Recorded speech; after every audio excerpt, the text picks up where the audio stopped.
Excuse me, you know I beg your pardon for this interruption. Now back to regularly scheduled programming. Yeah, here we go. We are together for session 12 of our Advanced Dungeons & Dragons 2nd edition campaign, Fool's Landing, set in the Forgotten Realms. Good evening, I am Jamie. I'll be the DM for tonight's session. And tonight I am joined by 4 players, starting from left to right on my screen with Adam. Good evening. Good evening. I'm Adam. I'll be playing Bartholomew Adams, a specialty priest of Lyra, the Lady of the Mists. Uh-huh. And you are And level... he's real close to leveling up. Yeah. I'm like 50 away or something. So he's Yep. Oh, I forgot already. He's level 3 right now. So I'm knocking on the level 4 door. Knocking on level 4. Yeah. I wasn't gonna go there, but you. Well, yeah. I had to. It was in my head for a moment. Yeah. Cool. You'll cross that line very shortly then, so that's good. Welcome. Next up is Brian. Yeah, howdy, Brian here. Glad to be back. Thanks for having me. Hope everybody's doing well. I am a savage priestess of the backwoods, a Bayesian of the Priory of Alana, Lee Yowana, human druid. Level 3, right? Or I am very happily level 3, and I'm going to stay there for a little while because you're not going to throw a bunch of monsters and crazy people at me today to try to kill me. That's an optimistic view. I like that. That's good. We shall see. It's got to happen sometime. Cool. Well, welcome to you. Next, we've got Chris, who you can't see on my video, but I assure you he's there. Welcome, Chris. At least I think I'm here. I sound like I'm here. So I'm playing Kurza, a 3rd level elven wizard. And you appear as Daffy Duck this evening on the stream, which is, well, that's the elven god of frustration. We're gonna have to sacrifice Daffy to get ourselves the video working on Roll20. We'll have to see how that works. But welcome, good to have you back. And last but not least is Rodolfo. That's me. From Brazil. I'm playing Ronnie Pincus, the halfling thief that just hit fourth level. So I need to level up right now. That's right. So we'll just segue right into that. Actually, let me share with you guys the XP awards, and you guys should be able to see that. You leveled up, so you can go ahead and do your hit point roll. And for the rest of you, yeah, there you go. Not too bad.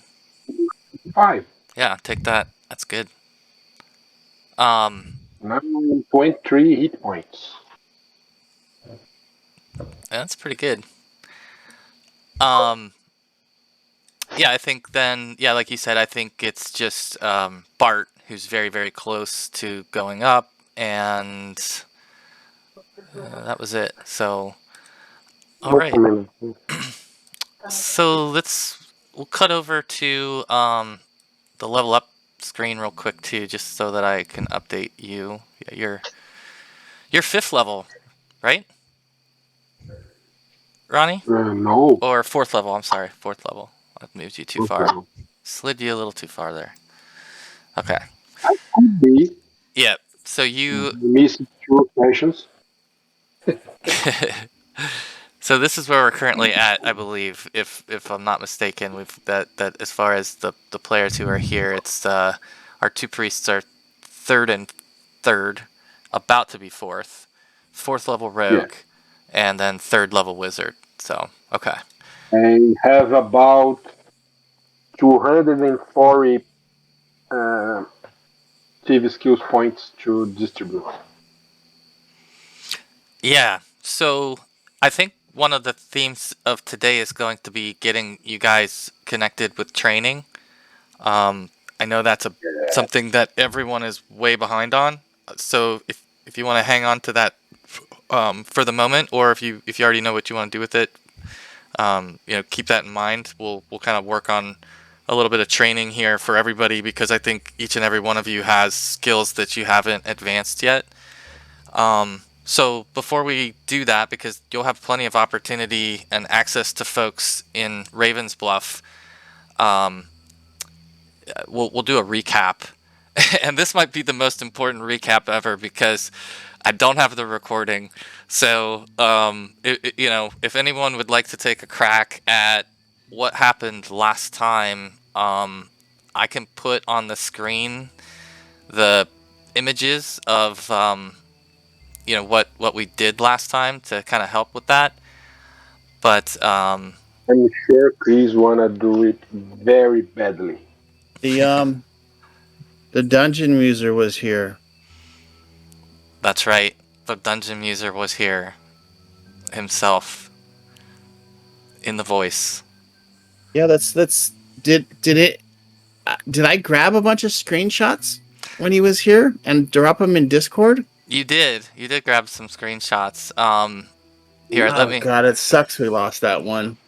I know, it's killing me. It really it has been killing me. Without that, But here, actually, yeah. Let me see what you dropped in here. I mean, I have the whole recording, so I have all the images on video, but you had pasted several of them in here. Anyway, I think let's see. It kind of culminated here, right? So anybody want to take a crack at sort of what you recall happening, and feel free to hand it off to others to fill in any blanks. But I'd be curious to hear your all's take on session 11, which will forever be the deleted session. The lost session. Well, we started on the Bresba's Bane, heading to Raven's Bluff, and there was something going on down at the lowest deck, and we went down there and found Luke's character and someone else fighting over some poison or whatever. And then my character wanted to go and talk to the dwarves, I think. I was up to something, who knows, I can't even remember. And then we got involved in that fight and ended up talking to some more of the purple dragons. And then there was some mist, like some fog as you go into Raven's Bluff. I guess all the sailors were used to it. They called it the Veil or something. Yep. And then we were in Raven's Bluff, and we got basically just shoved off the ship and into the custody of some other people, Purple Dragon Knights. And I don't know, I mean, Winnick was doing whatever he was doing, but it wasn't looking good for us. It was kind of like,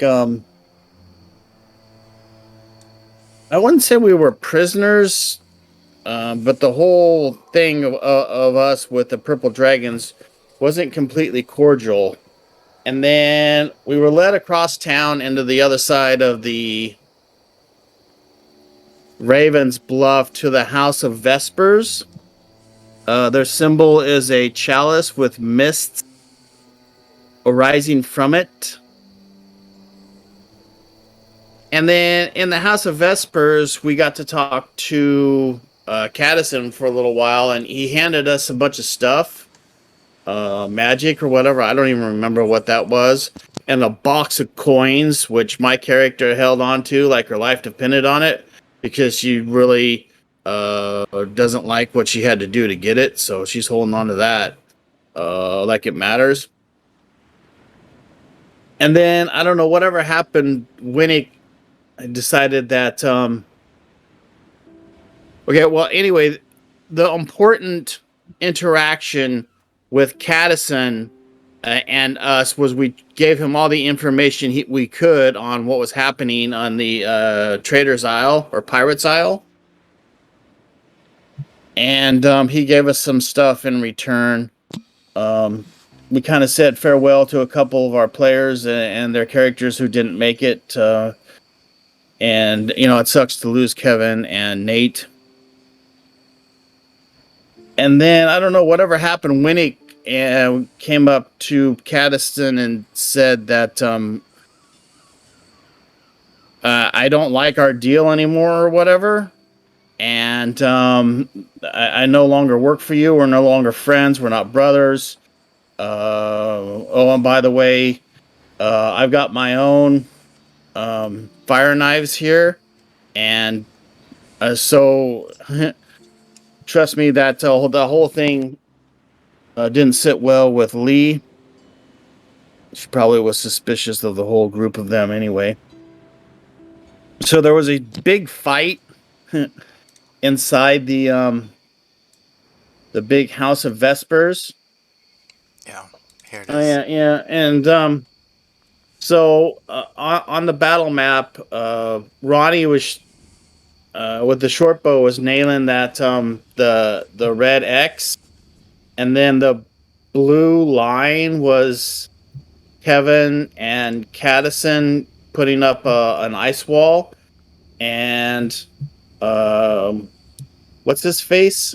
Winnick was trying to run away over here, but he didn't get too far, and I ran up and I stabbed him real quick. But I'm not really evil enough to finish him off. Plus, I wanted that box of coins really bad, like a true neutral character would, because that helps me more than anything. And then we kind of followed Caddison out onto the street. There was some other fighting going on.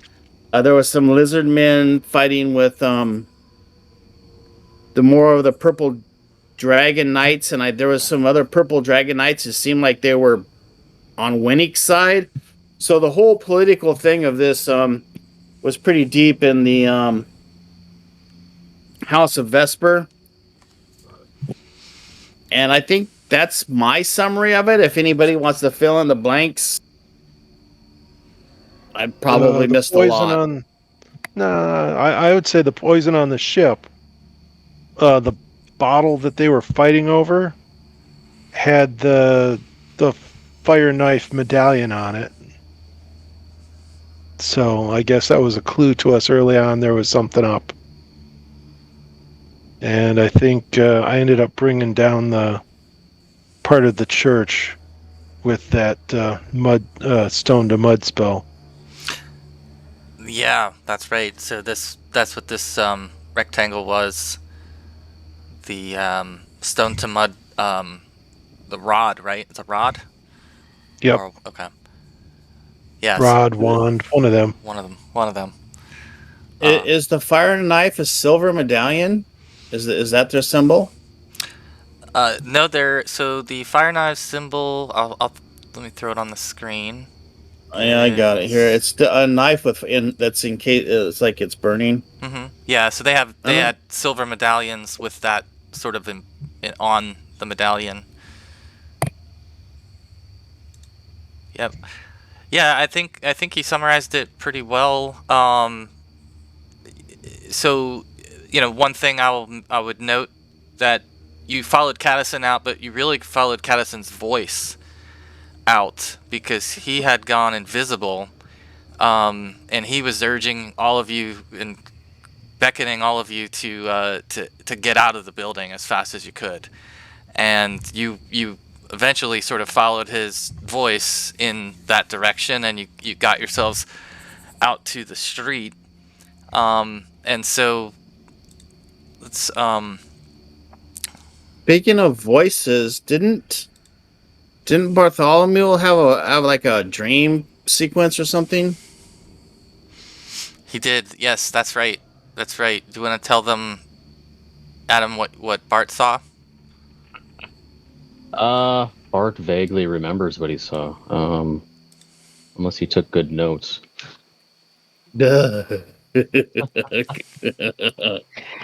Because so I was up on the deck of the ship at one point, and I think Bart had turned to look into the mists, kind of maybe thinking of his priestess out there, and he had a vision of, I think, the island and someone beckoning him to it.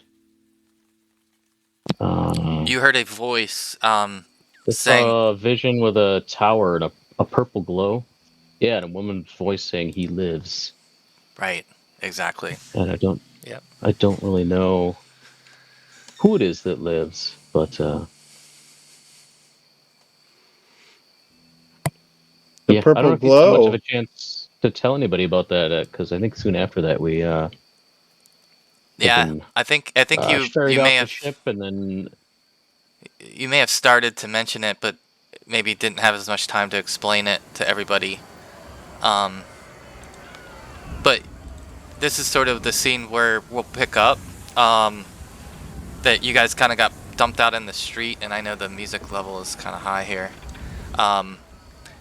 But you are in Raven's Bluff again, so just to sort of go back to that, let me give you a little description again of the city, and we'll talk a little bit about what your options are as soon as you sort of exited the building here.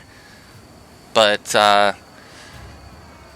in many folk tales of Faerun, there is mention of a city of adventurers, where every citizen is a mighty and famous delver, monster slayer, explorer, or smiter of foes.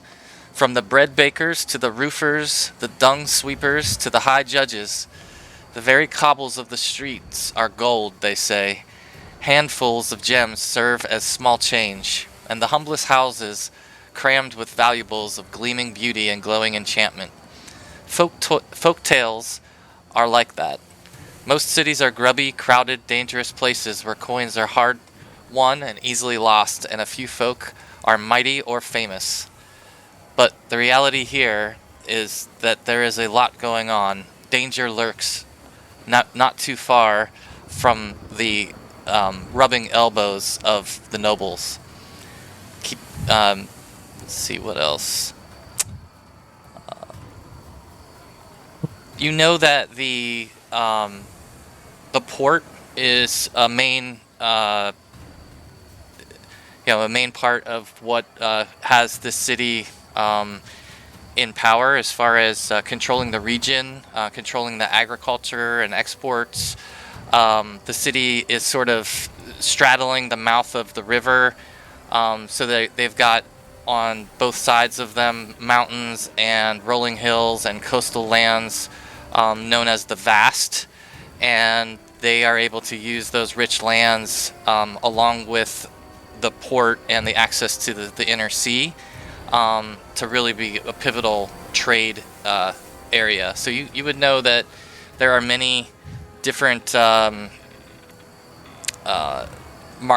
are they, districts, I guess you want to call them. In fact, I'll cut over real quick, but I'll take you to the map in just a split second. But what I wanted to kind of do is to pick up here. So you guys ran out. There are people about on the street as you kind of dumped out into the street. You don't see Caddison.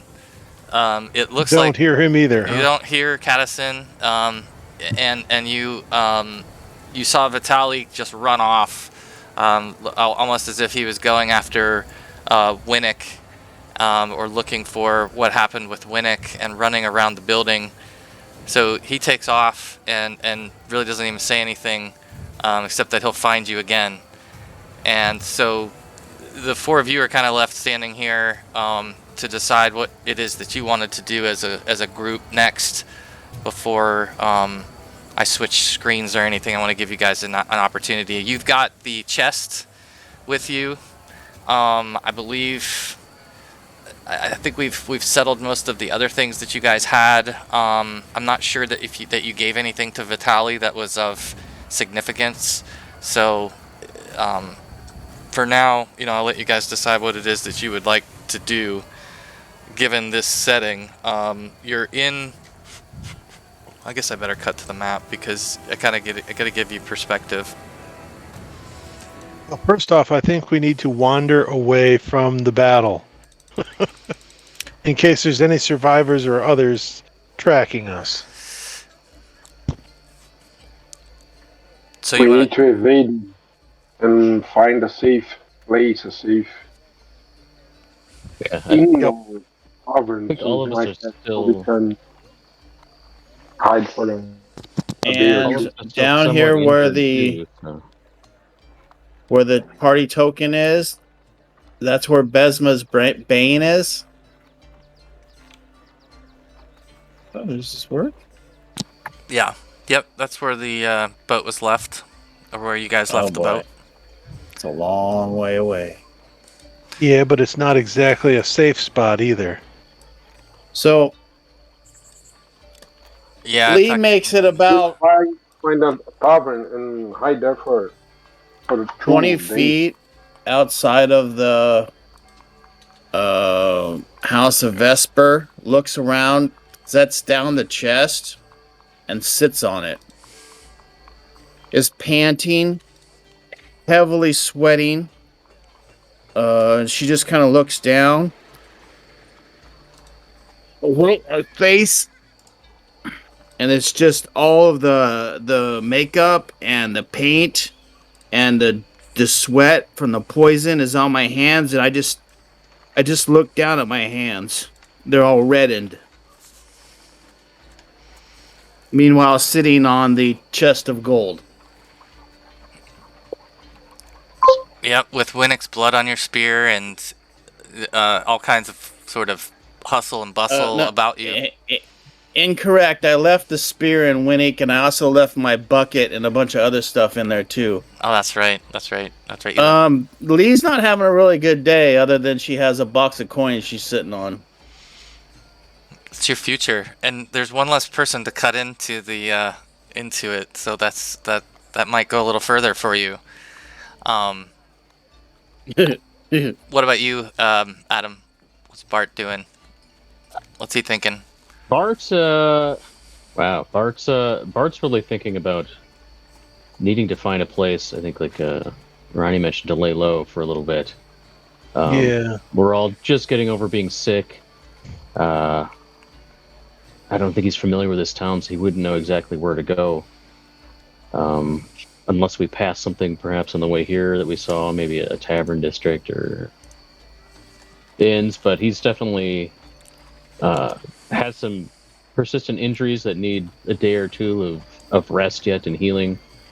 Not to mention maybe feeling disconnected from his priestess and needing to find a quiet spot to actually do some rituals and try and reconnect and maybe gain some insights on the vision he had, as well as have a quiet drink with his compatriots to share what he did see in the mists.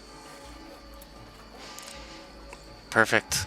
So it sounds like there's consensus to try to find a place to lay up for a little bit. Given where you're at, you are in the 10 Towers neighborhood, which is between the Uptown district and I'm not remembering the name of this district here, but essentially, you don't know your way around the city either, so it's not known to you where everything's situated, other than the fact that you know that the Harbor District and where you came from was in this direction, which is to the south, southwest actually, because this map is turned. South is to the right on our orientation, but as you were passing through this area, in fact, I think it was from here, you basically went that way, from the Harbor District. So as you passed through, you guys definitely saw different neighborhoods where there were things available. If you check out your rumors and observations, I put a few of those things in there. But really, it's a city that you can explore. I'm sure you guys have the ability and the means to connect with locals and find things. So I'll let you decide, what it is that you're wanting to do first, and we'll find out what's available.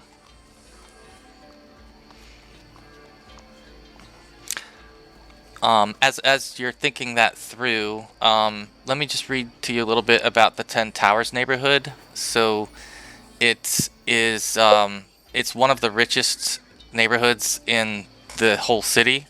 There are a lot of constable and guard walking around and moving about. They kind of urge people to move about. You get the sense that they're not going to like the fact that you're sitting there huffing and puffing on your chest. So you kind of get the sense that they'll come over at some point and urge you to move on. They kind of keep the streets moving. There are watch around. You see a lot of noble families moving around, different lords and ladies, and really well-dressed folks. Balconies are on all of the towers, and lots of different banners for different houses and manors that you would be noticing in this area. So quite affluent, all kinds of different things. One of the businesses you see nearby is a chess shop. That kind of gives you a sense of how well-to-do they are, that there's a shop entirely dedicated to chess in the neighborhood within your eye shot. So it's that kind of neighborhood. It's that upscale. You definitely don't think your money would go as far here, so I'll just say it that way. But you're welcome to move about. There is a temple district. You guys can see the map if you zoom in on it. There's a market district over here. Oops, I didn't mean to line it, but market districts over here. Temple districts down here. There are other affluent neighborhoods, and there are all kinds of things in between as well. So I think we I'm should sorry, look. DM Jamie. moving. Can you ping the uptown area? Yeah. For me on the map. Yep. It's So that's further on. Yeah, and it's up a hill. It goes like up the side of the mountain, higher and higher. Mm-hmm. Oh, hence uptown. Uptown. Yep. But it is a nice neighborhood as well. So.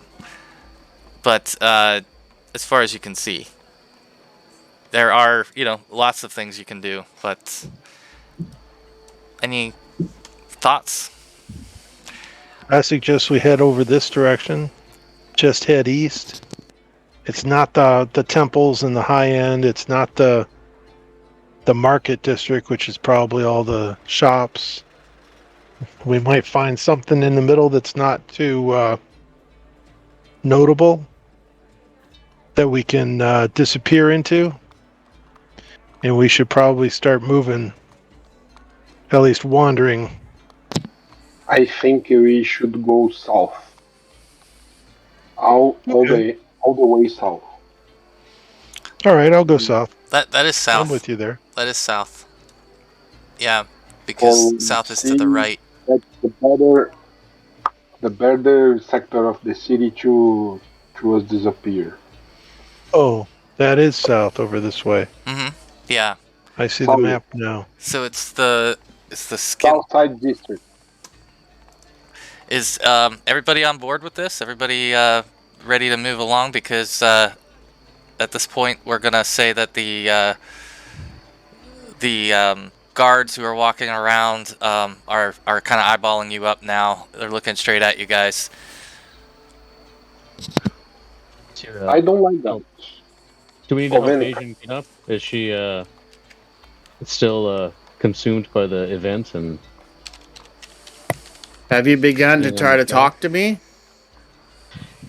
Yeah, Bart would kind of maybe look down and ask if she'd like to move on to a safer spot in the city. Perhaps we can find a place near a garden or a park somewhere where we can lay low for a while. I continue to stare at my hands that look like they're just stained with blood. Bartholomew, what's If your the guards, plan for this? Jamie, just try to distract them. So you're gonna We get get up between. and get out of here so we don't end up in jail at this moment. That's our plan. Yeah. So Urza has the immediate plan. Yes, we must keep move your moving so legs. we can formulate. Doesn't matter where we go. We need to walk. Yeah. South. I'd So like to return to the Besma's Bane. And with that, you see me, I start loosening my shield. And it kind of drops on the ground, and I pick it up and I put it on my druid hanger. Fly so back to that ship. There's nothing back there except more trouble. Everywhere I go is filled with trouble, Kurza. Let's find some And it different may trouble not then. be as bad there as you think. Well, we'll have to argue to get back on board. That's the problem.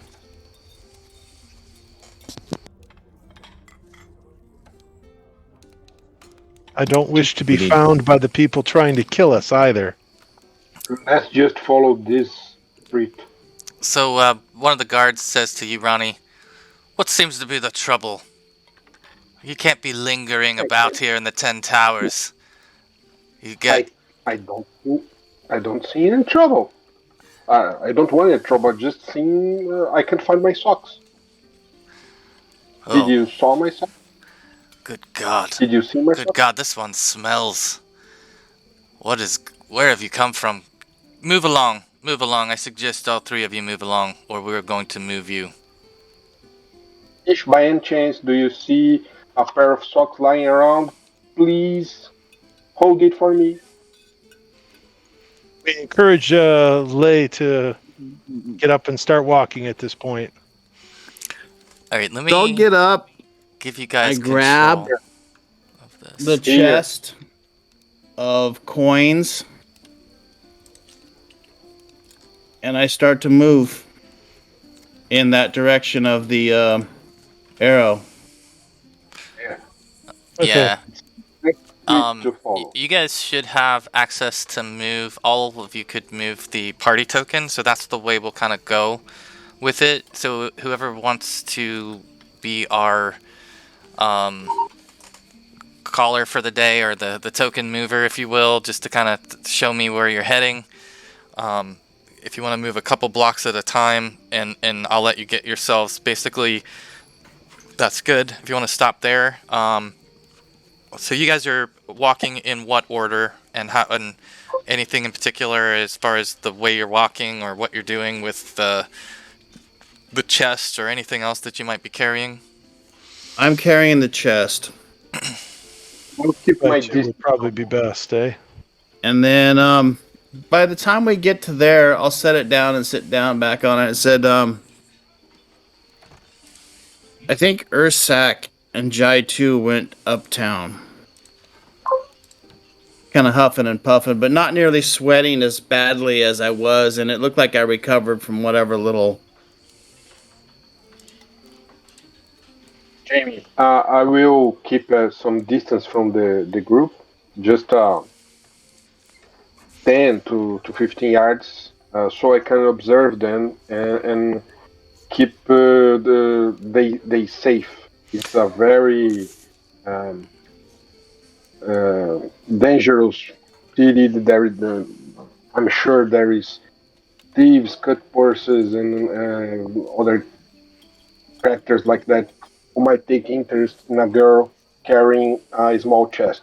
So I will just be the security guy.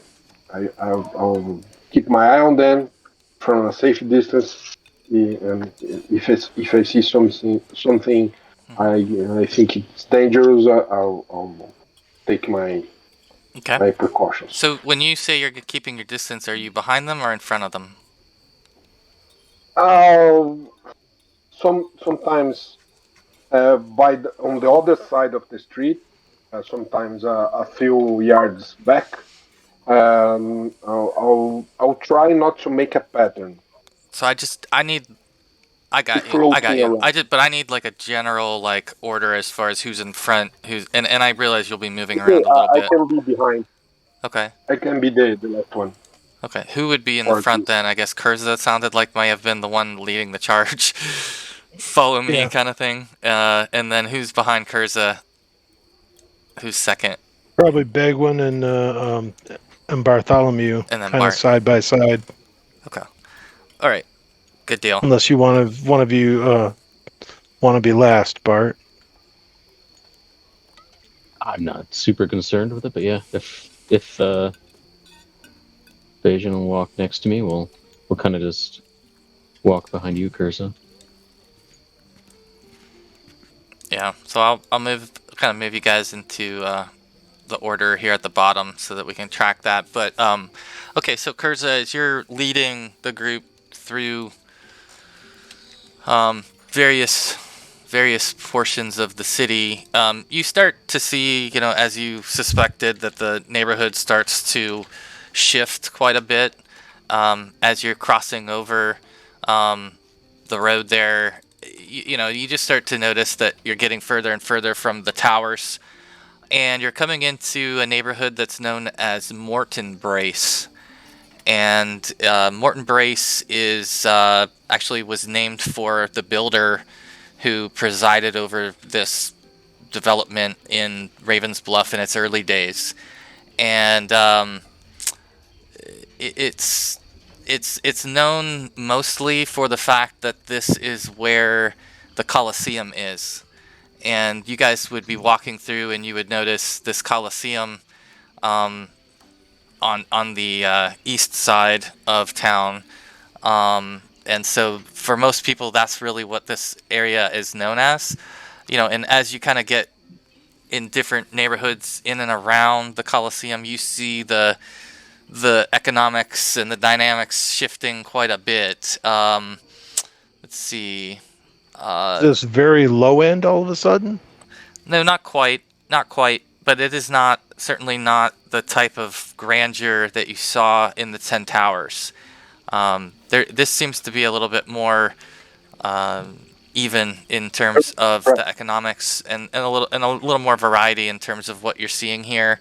But most of it is geared towards the fact that there are banners and things pointing you towards the Colosseum, talking about different families that participate in the games, things like that. You get the sense that that's really what this neighborhood supports, is a lot of the events and things like that. There are different houses and concourses that you see, but again, like one of the things, let's see, that you would have seen along this route would be a tea room.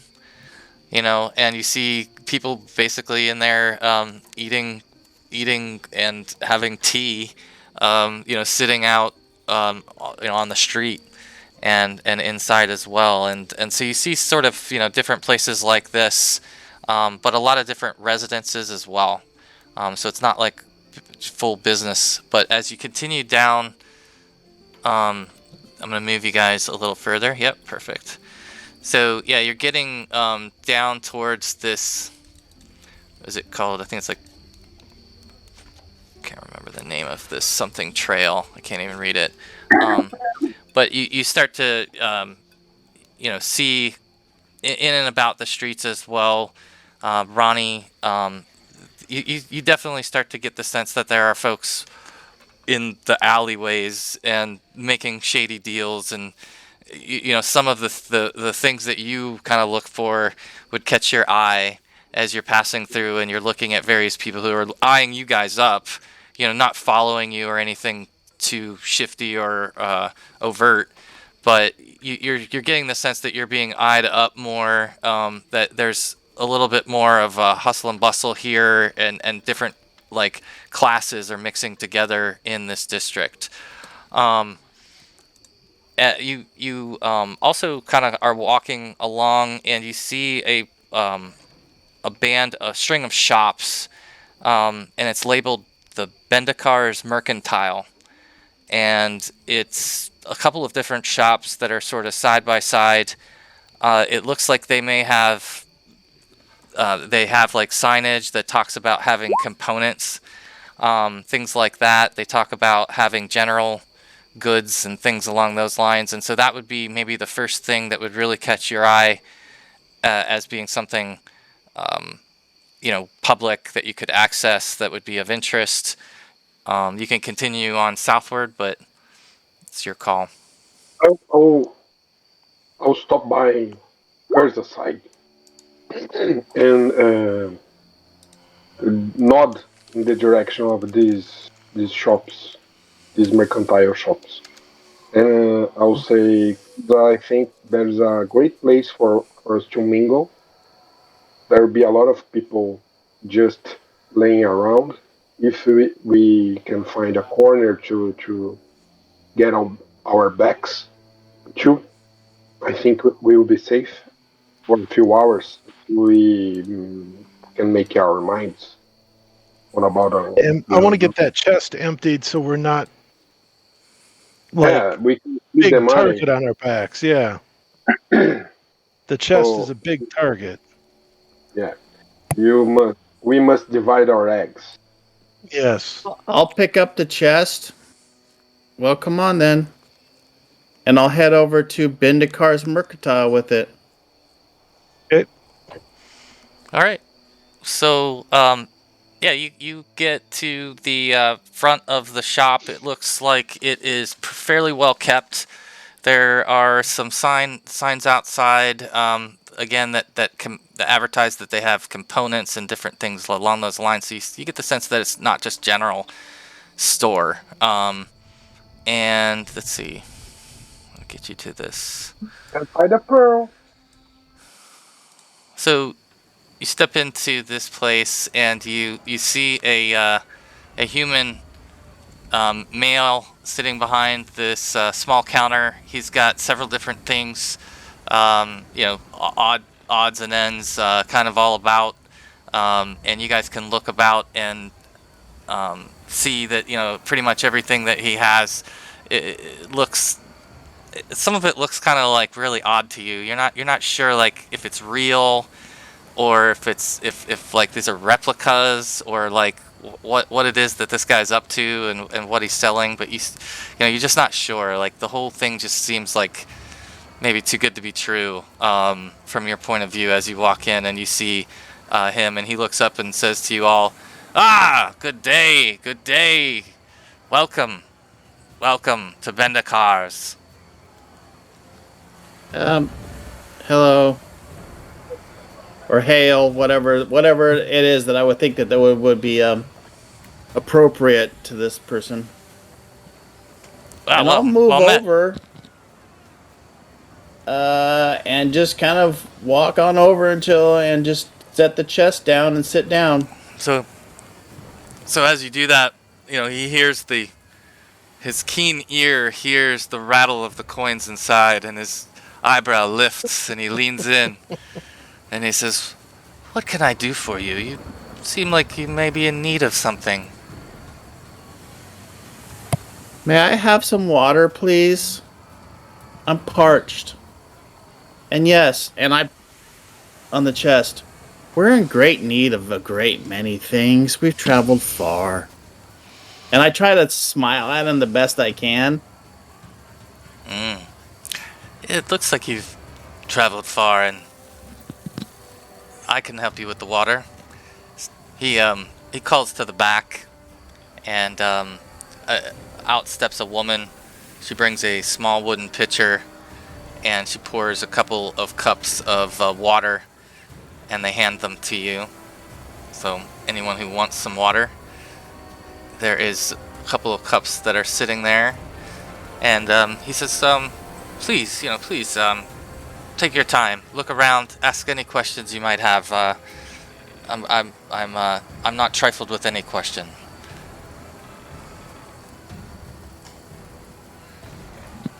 I'll grab a glass of water and wander to see what kind of books and scrolls and other things he might have about. Yeah, so as you're like walking around and you look, you definitely see that he's got all kinds of different scrolls. Some of them are sort of just strewn about in collections, where it looks like they might be spells to you, or something magical as far as magical information on the spells or on the scrolls. He's got all kinds of different things, and he would notice you looking and taking an interest in them, and ask if there's anything he could find for you.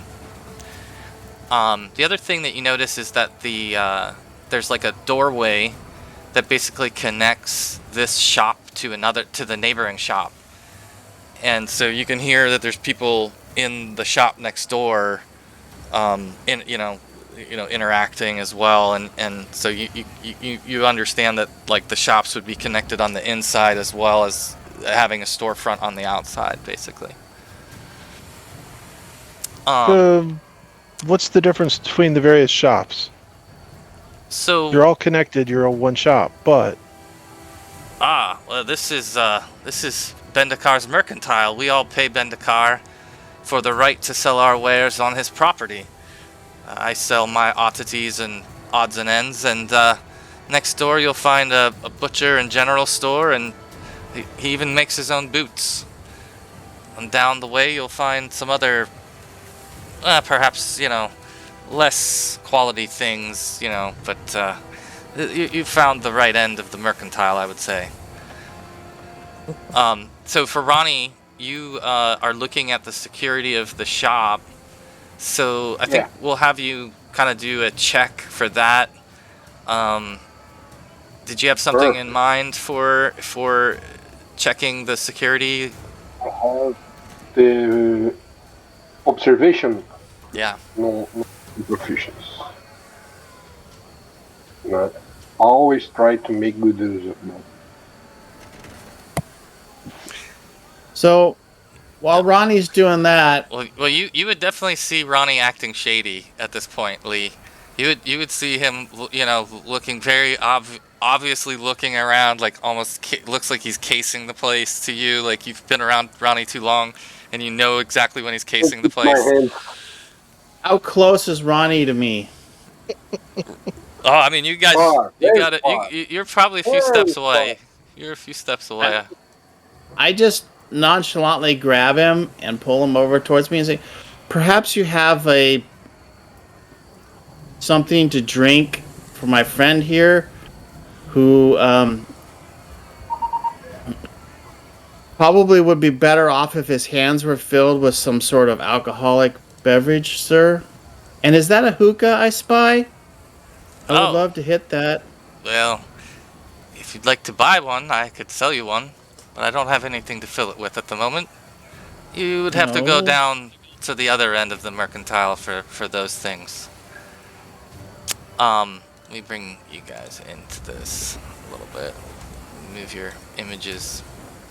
Yeah, so basically, like, anything that you guys are interested in as far as, at this point, selling or buying that pertains to the different goods that I talked about, or anything else that you're interested in, you would have that ability to do so here. Again, he's noticed that you brought in a chest of coin, and that certainly has his attention. So that's one of the things that's he's more than willing to serve you at this point, because you're sitting on a chest of coin, as far as he knows. yeah, and we're going to have to spend some of it in order to keep that good mood going. So his name is Tevlo, by the way.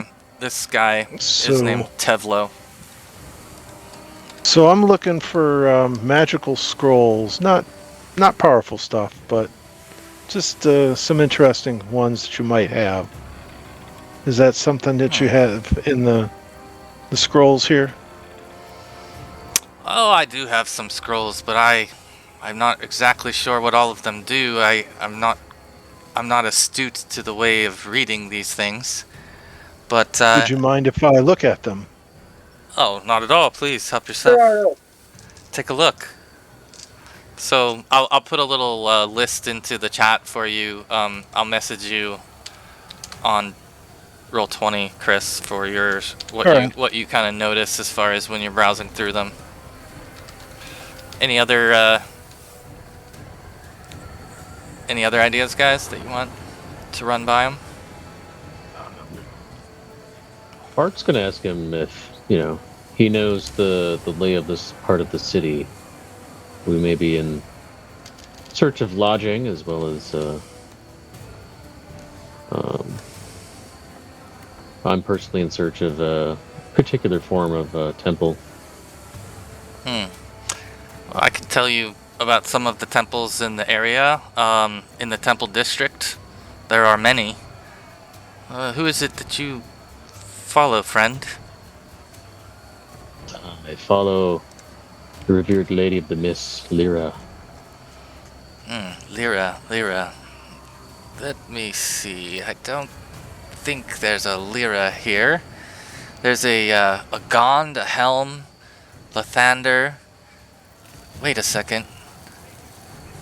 Maybe that's the Tower of Holy Revelry. How do you spell this Lyra? Lyra is spelled with a Leira. No, I think there is a Lyra, but there is not a Lyra. If I'm not mistaken. He mentions the Tower of Holy Revelry, but that's where he believes it's a different deity. Does he know any like the reputable lodging nearby, or Oh, yes, I have any thoughts on good versus bad versus more dangerous sides of town? Oh, well, which district will you be staying in? Where do you want to be located? There are many inns and taverns about. I guess, did we see any as we passed this way when we were walking to begin with, or? If you did, they may not have stood out enough that you knew what it was. I did try to put all the notable things that different people saw into their rumors and observations, but Right. you don't recall seeing any one in particular that you knew for sure was an inn. I mean, you know they're about, but you just don't remember seeing one in particular on that route. You weren't probably looking for an inn at the time. Perhaps a mid-range inn? Or one in the safer parts of town? Safer part of town. This is... Well, I mean, Not that this isn't one, but yes, I think we there's... want to avoid the ugly parts of town, shall we say. I could recommend one. He is a good friend of mine. Lusker's Ravensgate. It's a nice inn. It's got good variety and good access to different things around the area. So perhaps you will find some refuge there. It is further off into to the south, and he sort of mentions which direction to go and kind of gives you make a right and a left kind of thing, and you're all kind of okay. Hey, Mister. We listen carefully. Let's see. So let me give Kurza. Basically, you start to look at these scrolls. A couple of them look like they're sort of like half written, as if they're incomplete works. You're not getting a sense that there's many of them that are useful, but there are 3 of them that you definitely can tell are would be usable for you as a wizard. And the 3 that you see are Keller spray. Ooh. Eller spray? Mm-hmm. Keller spray. Never heard of that one. It's a first level. And there's another first level of hold portal. And then the last one is a second level, and it's called irritation. So those are the Diplomacy. 3 that you kind of think are actually in a condition that they could be used.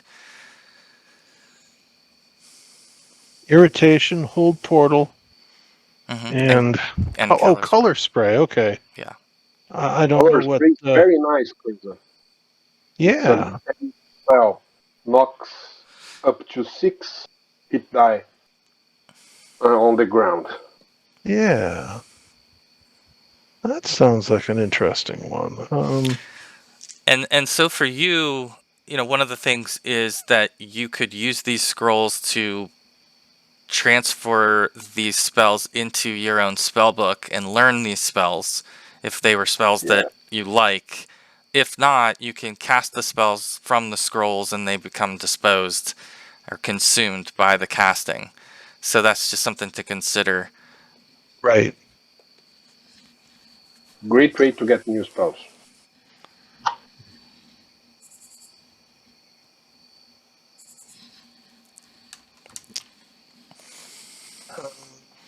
Vivid fan shaped spray of clashing colors. The other thing, I know you guys do have a lot of inventory. If there's anything that you're wanting to sell, again, it doesn't necessarily have to be to Telvo. It could be to the neighboring store or whatever, the one that's most appropriate for the thing you're trying to buy or sell. But just want to give you that option because I think you've accumulated some things over the course of your sailing across the inner sea. So that's up to you what you're wanting to do with your inventory, but this is a great time to either move on from it or upgrade or anything else that you're interested in. Jamie, I will ask the nice mister if he carries pearls. Oh, pearls. Pearls and gems, of course. Of course, I do have some pearls. He reaches down and grabs a small leather pouch. He pulls out this pouch and pours it into his hand, and you see, amongst other precious gems, you see several pearls. He says, yes, I do have several. Only one large pearl left, but several medium, well-polished. I will take my elbow to Curse's stomach and say, Curse, there's pearls. Oh, okay. I kind of put a finger towards them and kind of try and praise them. See if anything in his hand is worth 100 gold. Let's see. Here you go.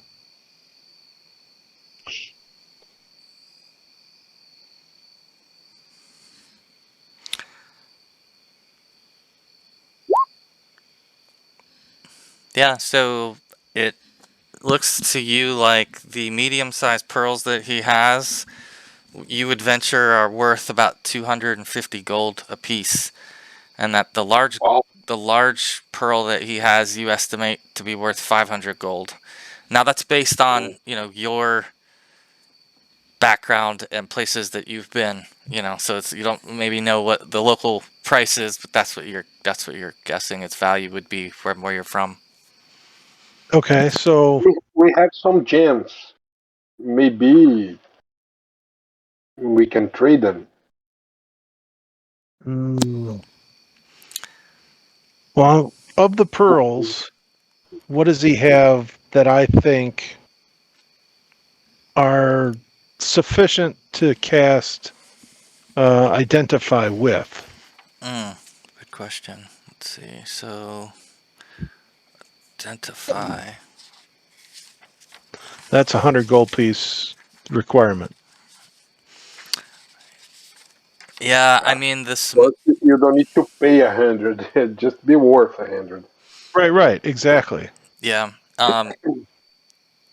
Yeah, let's see. So let's say he kind of digs into his bag a little more, and he brings out some really, really small, little tiny pearls compared to what you've been looking at, and you would guess that those smaller pearls might be worth about 100.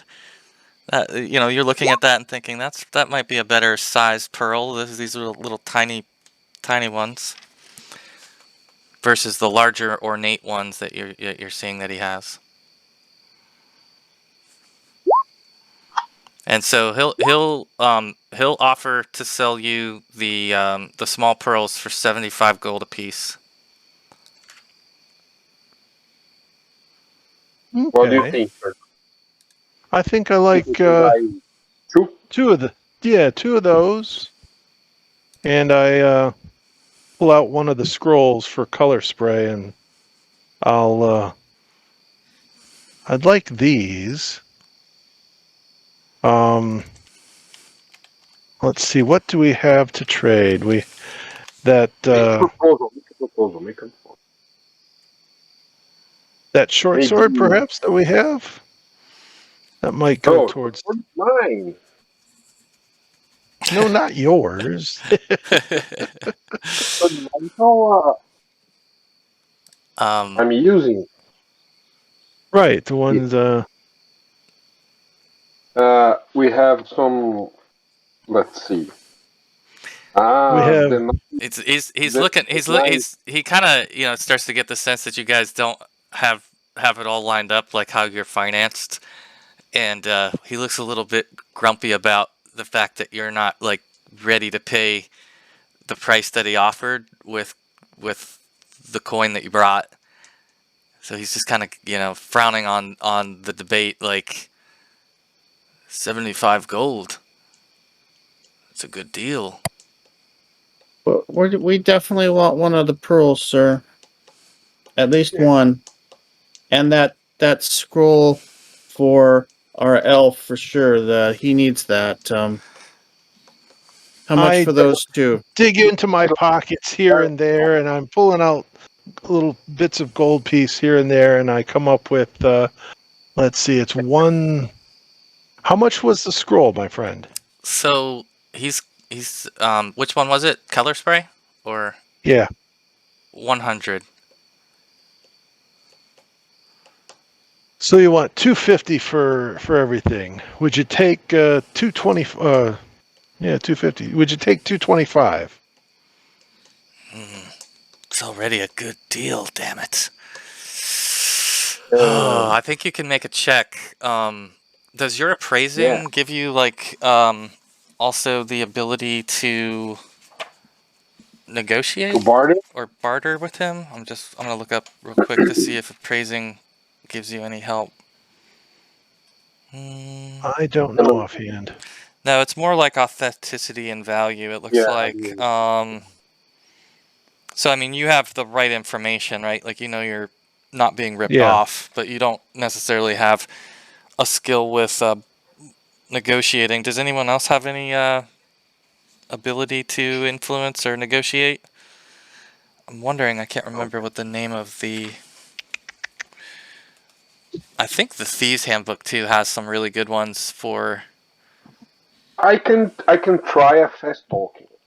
I can elaborate on the today's pearl market on the on Ravens Bluff, since the waters has been so warm in the last few years, and the pearl production is so great, and the demand has not increased in the last 5 to 10 years. So pearls are not so hot these days. But I can say that really fast in adding some arguments that do not fit into the matter, but to keep his attention off the subject. May I try? Yeah, I like it. No, I like it. I like the idea of trying to dissuade him on the value.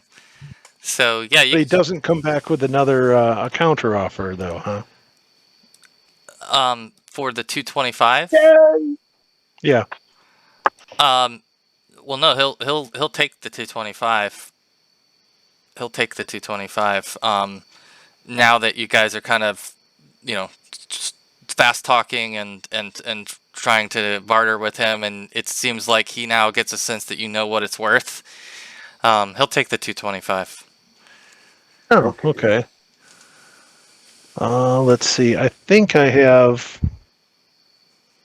the 225 on me.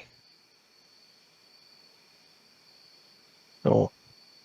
No, I think, where the hell do we have the money in here? I got I guess them I'm five. going to need part of my cut from the chest there. All right. I'll give Well, you let's. five If for we're gonna for do that, talk about cut. And Yeah, mean- we should probably come back to do this in a bit. We need to Oh, find no, he might think his idea. It's a very good price for a scroll and 2 pearls. Let's pay him, and we split the difference later. He's a kind gentleman. I think we should Yeah. take the deal and be on our way. The no hard doubt. part is behind us. Let's just close the deal. Yeah. All right, so 225. Yeah. Yep. So I'll get up off the chest and open it up, and let them start digging through it. As I try to get some more water in me. Sure. B. I could do that for you, Lee. Let me handle the money. It's more up to my alley. We'll count out his count. All right. Yes. So you start getting into the chest, and you get your handfuls of gold, and you start counting out 225 on the counter. He's sort of watching closely. He's got an eye kind of peeking towards the chest to see what's going on in there, but he's happy to see the gold coming out of the chest and not something shady going on. So he's starting to cheer up quite a bit and turn favorable to you all as being buyers. So he hands over the pearls, he hands over the scroll, and he's pleased to pour the coins into his own purse. So And in a tone very matter of fact, I'll say that's no dirt money, Mister. We just kill a dragon turtle and a few sahogin, and that's just a small part of the loot. a saw often? A saw often? What were you sawing off? Fish people. Fish people? Talking. Oh, sea devils! Damn sea devils! Yeah, Well, just a couple hundred of them. I thank you for exterminating the foul beasts. We haven't seen their likes in this area for some time, though. You're quite fortunate. I hear many tales of their terror they cause across the sea. I'm glad you were able to make it and hopefully recover a few things along the way, it seems. He's still looking at your chest. Is there anything else I could get for you? Are you done shopping? I'm done. So I use my foot and I close the chest. Thud. And I say, well, if you're done shopping, Perhaps we should find a room Yeah. and thank some you, food and some sir. drink for our young It was for so our good young to do druid. business with you. I would like to see you again sometime. I'm Lee. Bayesian Lee Yuan of the Prior of Alana. It is a pleasure to make your acquaintance. I thought for a minute that you were someone else, but yeah, it's very nice to make your acquaintance. Since Come our back. business went so well, if I was looking for weapons, especially wooden ones, such as shields, where would I go? Defilar. Armor? Defilar has several of those things, and he's on the other end of the mercantile. Oh, indeed. So I pick up the case and say, "Well, lead the way to Dave Falar's, Ronnie." Tell him Telvo sent you. He may give you a similar discount. Excellent, I will, of course. Good day, sir. Good luck to you. Please Ooh. come back when you're ready to part more with your treasure, and I will part with mine. Agreed. I have one last question for him as well. Where might I find a mage or a wizard? A mage or a Do wizard? they have a Never- Do they have a group or anything like that in town? Oh, yes, there is a mages guild, I believe. Don't know exactly that much about it, but there is definitely okay. one here. Mages Guild is what are you looking for? Yep. Yep. Where might I find it roundabout? So let's see if he knows. Such a big, lovely town. It's hard to see everything. Yeah, I'm loving Raven's Bluff. This is a much better than dealing with the Pirate's Isle. Yeah, so he basically would tell you that there is again, it's a wizard's guild, and I'm trying to find which section of town it's in, so he can tell you correctly. I don't want to, but he would certainly tell you where he believes it to be. I just want to double check. Okay, yeah. So there's two things. There's one that is the Wizards Guild, where they take apprentices, and they are where are they at? This is in. Oh, it's near the Market District, and then there's a Sages Guild, which is a little bit different. But so he's not sure what the difference is, but he mentions that there's a Wizards Guild and a Sages Guild, and they're in different parts of town, but that you might find what you're looking for by inquiring with one of those. Thank him again. The Mages Guild on the Market Street, is that In right? the Market District. Market District is the Wizards Guild. Is what he's calling it. Yep. Yep.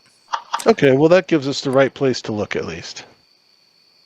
Can we take our little break now so I can turn on some lights and stuff? It's gotten dark. Yeah, I was just gonna say that. Was there anything, Adam, that you wanted to Bart wants to do before we cut out? I guess he might just ask where he could find some rations to restock on his way out. Oh, And maybe some scraps of wood and There's a incense butcher. yeah. incense to burn in my in his censer, trying to make Yeah. the So smoke to follow the mists of Lyra. he kind of points just to the hallway, basically, that connects to the next doorway over, and he follows you over, and shows you that there's plenty of things that you're looking for that you just asked for available here, and you see Oh, yeah. you see an older human man, dressed pretty commonly, moving about. Looks like he's running the storefront. And Telvo calls over to him and says, "Please help this gentleman.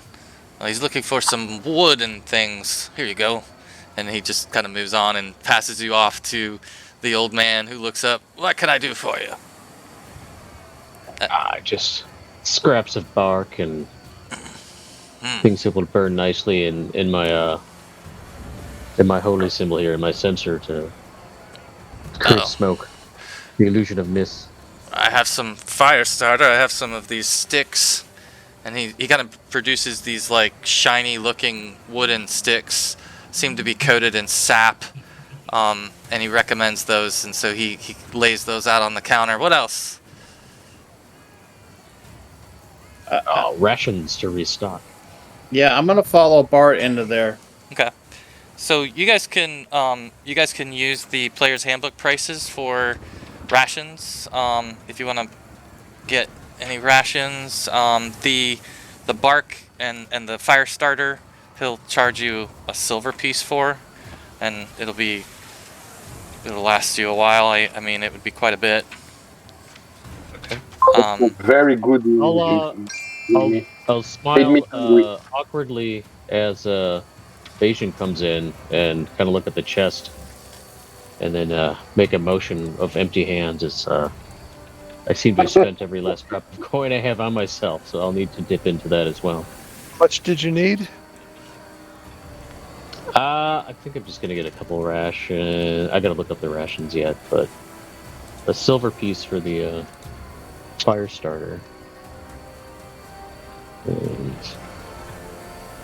I think I've got some silver pieces. Yeah, I can give you a silver piece for the rations. Or for the bark. That's No, not a problem. Very appreciative for the bark. We get some candles from you, sir? Yeah. So you guys can get any of the stuff pretty much like that's common. Yeah. From the. Maybe we can just do this Well, in chat. Take, We don't have take to do the 25. normal Well, stuff. we'll take a break now. Let's take a break, and Okay. so anything that you guys want, if you want to type it into the chat in Roll20, what it is you're buying. When we come back, we'll just go through it and make sure that we're all squared up, and then we'll move on. But we'll take a break. Sound Okay, good? I may need to take more time than 5, so continue without me, and I'll Oh yeah, no I'll worries. join We'll you as probably soon as take I can. we'll take 10 anyway. We're gonna take probably Okay. 10. So, all right, we'll see you guys in a little bit. All see right. if you.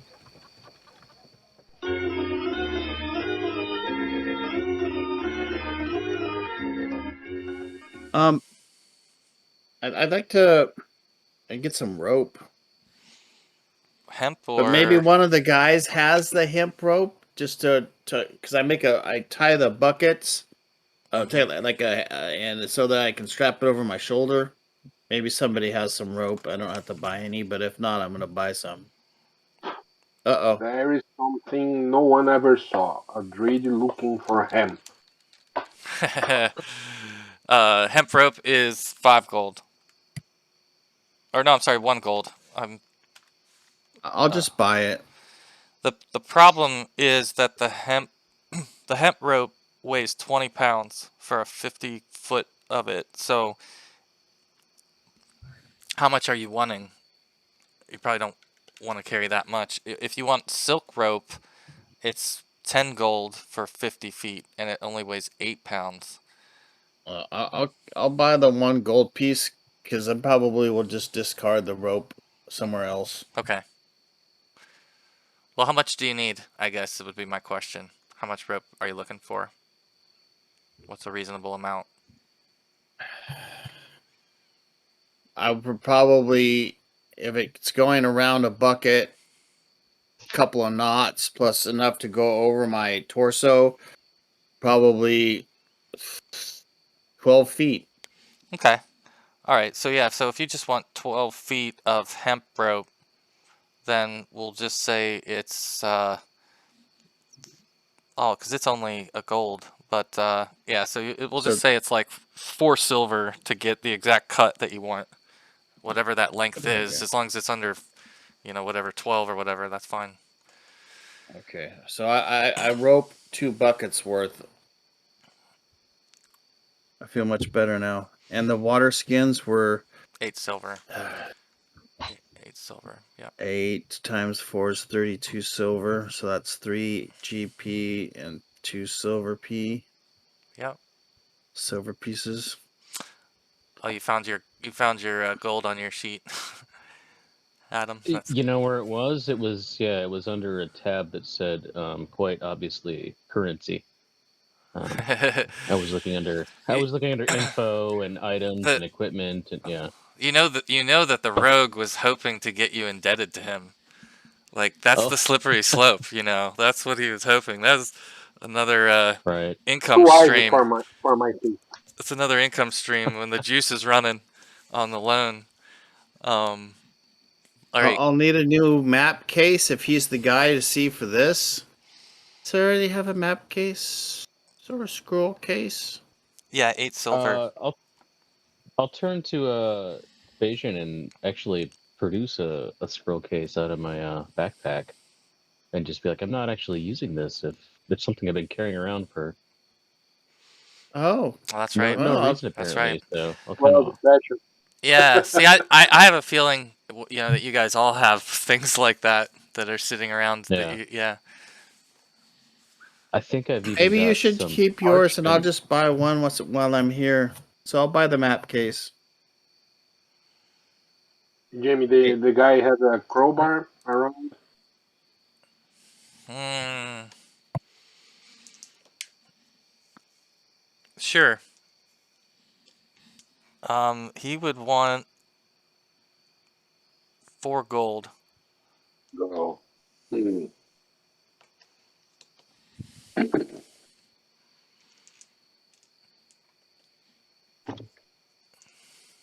Okay, I got 2 buckets now. I got 10 new candles. I'd like to buy however many torches you sell for whatever price that normal people would buy them in, please. Go for it. Yeah. Anything else at this point that you guys want that's not in the player's handbook, let me know. But if it's in the player's handbook, you can just get it at PHP prices. So it's a copper for a torch.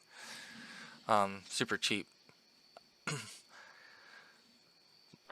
So 10 of them is a silver piece. Yeah. Mm-hmm. Yep. All right. So I mean, yeah. So you guys can make whatever changes. Everything that's in the chat is all good to go. You should put it on your character sheet. Make sure you have it. And then we'll, whoever. I'm not quite sure who's keeping track of the money, because I see, like, I was trying to find on everybody's sheet who's recording what, and it looks like Kurza's. Regarding the money, we found the recorded, but I do not add it up. Mhm. Well, if we're talking about the money from the chest, we spent 225 from Oh, 1,000, from the and then early I don't session. know. I don't know what Bart. What did Bart spend? He literally spent 5 GP and 1 SP. I needed I to spent the borrow 1 this. silver. Bart just needs 1 gold piece out of it. I've got your 1 gold piece. We're not even going to open that. Lee's got that for Bart. Yeah. What was that? I'll just Chris? add one GP here. I think I heard you trying to say something, Chris. Yeah, I paid the 1 silver for the starter sticks. Oh, okay. Yeah, you're all Oh, I good. did. I was gonna say, Chris, you can actually put that back. I found the currency tab. It took me a while to puzzle it out because It's not the most every intuitive time I sheet. look at this, I think it Yeah, moves same around when I'm here. not looking. But Yeah, exactly.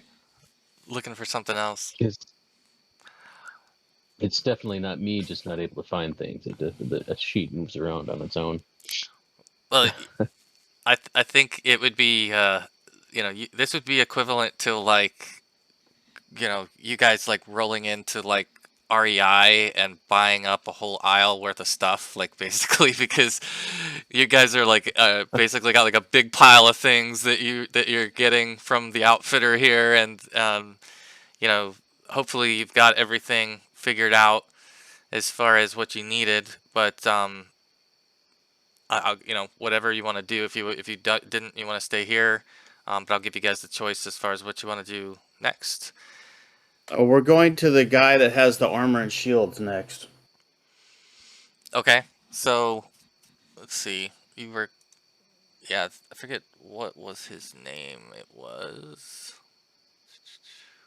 Start with a D. It was Drafalor. Yeah, Dreyfalor. That's it. Yep. Triple R. So you go next door to another place and see, like just a small booth almost that just has little racks with sitting there with a few different things, including like some bracers. You see a couple different sized chest plates of studded leather. There's a suit of chainmail that's there. A couple of different shields. So you definitely would be, able to kind of just go and find a little selection of bucklers and tower shields and everything in between. Um, but you do see the guy that's running the place looks like he is human, and he's kind of like looks pretty rough. Like he looks like he's actually got several scars, and really noticeable scars on the top of his head, like where he's missing like an entire patch of hair. It looks like and you can see this scar that extends all the way down from the top of his head down to his jaw, and he's just sitting there and looking you over as you walk by, and doesn't really even say much, just sort of staring off. I'm sorry, DM Jamie. Before I leave the provisioner, do they have any pipe smoke? Sure. What do they want for it? Because Lee's gonna smoke.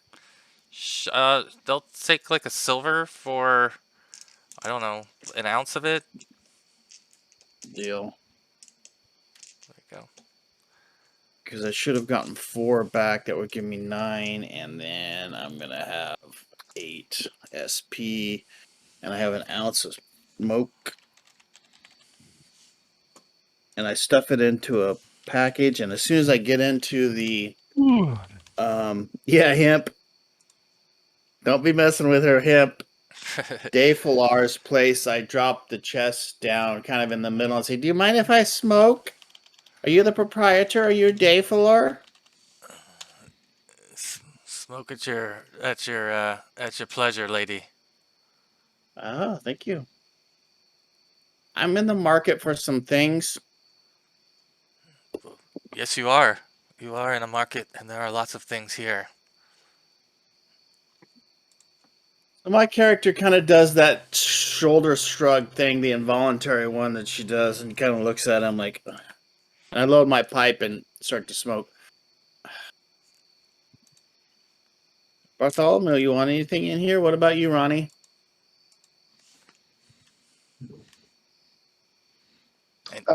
Bart looks a little bummed and kind of mumbles something about without his stalwart pony friend. He's really not strong enough to carry much more.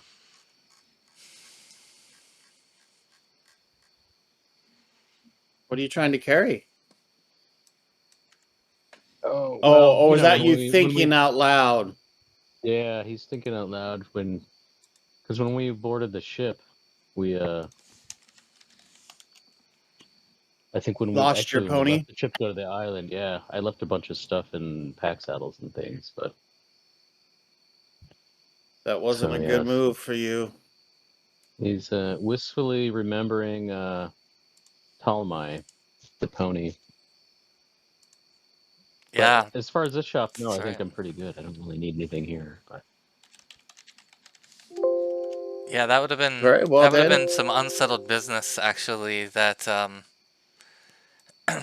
you probably didn't get to that part of the conversation with Caddison to find out where they were, your effects and things too that were with them.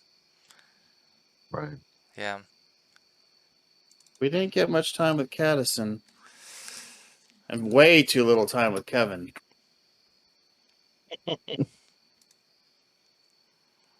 Yep.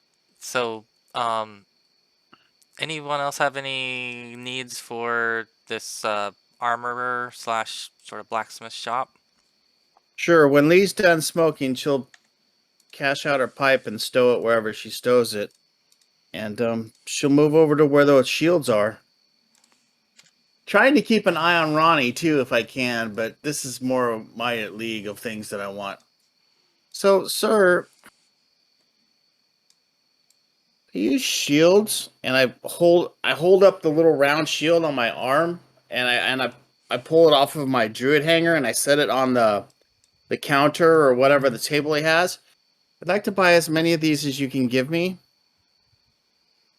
and I pull out my little bag, that bag that Caddison gave me, that's 2 feet wide by 4 feet deep, and I pull it open, and I take that 2 foot in diameter wooden shield and I stuff it in there and see if it goes in. Oh, look at this place. It's a dream come true. So there's a lot going on there, Brian, to unpack. So you're trying to figure out how many shields he has, and you want to buy as many Yes, of the please. shields. Which shield is it again? The small wooden shields. Small woodens. Let's see. So those would be 3 gold apiece, and he has a total of 5. So Okay. So after I put the the one shield that I own, oh, go ahead, DM Jamie. you said you were sticking the other shield that you owned into the bag. I stick it into the bag, and I look into the bag that Caddison gave me. Does it fit in there? Yeah, Because it's supposed to be a 2 foot wide opening. yeah, it's wide enough to fit the shield in Okay. there. So I turn the bag over, so where the bottom is facing the ground, hmm and I wait for the shield to fall out. Well, first of all, when you put the shield in there, you notice that immediately that the weight of the shield seems to disappear when it goes into the bag. And so when you turn it over, it confirms your suspicion. It does not, nothing falls out of the bag. So I'm DM Jamie and fellow players. You see Lee. She is shaking the shit out of this bag. Yeah. And everyone watched it. It's almost like you're doing a magic trick, impromptu magic trick. Like you made the shield disappear. And Then I open it up again and I look at the shield and I look at the Dave Falar and I kind of look and So I reach in and I pull out the shield. yeah, you do. And you feel the weight of And the I shield again as it comes out of the bag. You feel the weight on your arm. I sit there for a while. You can just see the wheels turning on the savage priestess of the backwoods as she's realizing that she has something that's very magical. That she I lean does. Oh, down and whisper, "You could just put the chest in there." so you see the clock, the wheels are turning in Lee's head as Kurz is like putting all kinds of thoughts into her head. No,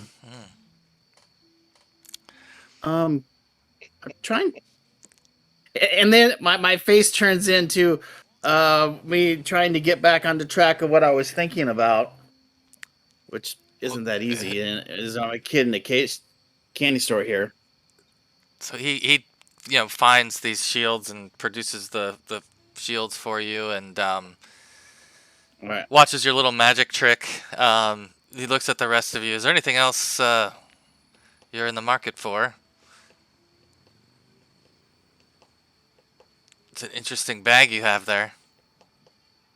And you say you have 4 of these, and they're 3 each. So I go into my pouch in my back and I start pulling out some coins, and I look at my hand, so and I count out 3, and I count a little pile of 3, and I count out 4 piles of 3 for the shields of gold pieces, and I start to shove them into the bag if they fit. Yeah, they do. Of course they do. Yep. Oh, this is pure gold. Yep. Does anyone else have anything they want to procure or look into or sell even? Because I know you guys were carrying around other objects. I think we've mostly got just magical stuff, and we might be better off trying to see what exactly we're selling before we sell it, so to speak. Yeah, fair point. Fair point. Well, if you, Jamie, yeah, go ahead. I'll buy some arrows and two short bows to store in Lee's bag if she let me. No, you can't put the arrows into this bag. They're pointed. Uh, I'll trade you your bag if my arrows rip it. I'll give you my potion of invisibility for that.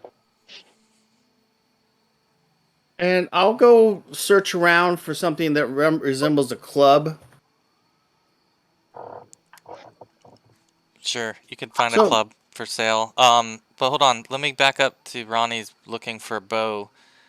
Oh, A short short bow, bow. probably a composite short bow, which are a little One? pricey.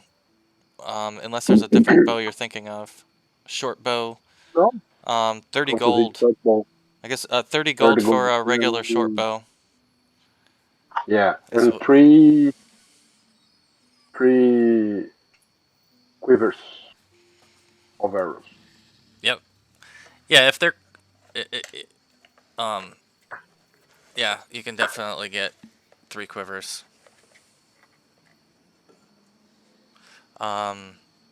Those I think would be like a gold per quiver, if I'm not mistaken. So we'll go with that.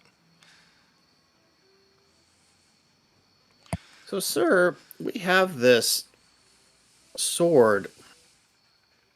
We believe it's imbued with magic. Maybe you could help us with it? I don't know. It's not mine.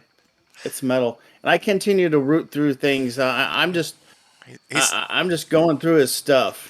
It's interesting, yeah, because like he's at this point. You guys are at a point, where you haven't seen all this selection, and he is probably, used to seeing a lot of travelers, but I think he would be amused by you all kind of just discovering your bag and the way you're interacting and everything. I think he's starting to be kind of like smirking about you all, and seems pretty friendly towards you. Obviously, you're buying from him and everything, and being very fair, not even trying to hard line him on or lowball him. So he's just chuckling and very helpful. I know the feeling. I went to Disneyland and Disney World, and that was the feeling. I got people that take me for a full thirst. So, what else is unkept or unsettled here? What did I miss? Anyone else want to buy or sell anything that I missed? You said the sword. Which sword was it that you wanted him We to have that look little at? short sword. Yeah, the little A short magical sword. short sword from the last. I've seen that 3 And- times fast. Yeah. Yeah, really. Uh, Now I can try. I've got more pearls now, so we can Yeah. try identifying all kinds of stuff. We need to find a place to settle down and do this stuff. Yep. But in this bucket here, DM Jamie, where I'm pinging, what are these things? Because that looks like her club right there. yeah. You said you were grabbing a club. All right, and I Clubs is grab a club. silver for a club. Okay, I think I got some silver. And I go over to the spears over here. So, sir, for someone my size, what would you suggest in a spear? You're 5 foot, Hmm. 5 foot nothing. So he sort of reaches down for the smaller end of the stack, but he grabs one and lines it up to your chin, kind of, and he's like, I think that's a good height. I nod and I grab the spear. Cool. And I go set it back by my club. Let's see, what else did I want? So, when I'm in combat, there's times when I'm at range and I really don't use metal weapons such as a dart. Perhaps you have something that would work. I don't really feel like throwing a spear or a club. While I'm here, of course. Why not go with something simple like a sling? Hmm. You can always find Simple rocks and sling. bullets, and they're easily concealed and travel well. Unlike these spears, they're pretty noticeable. Yeah.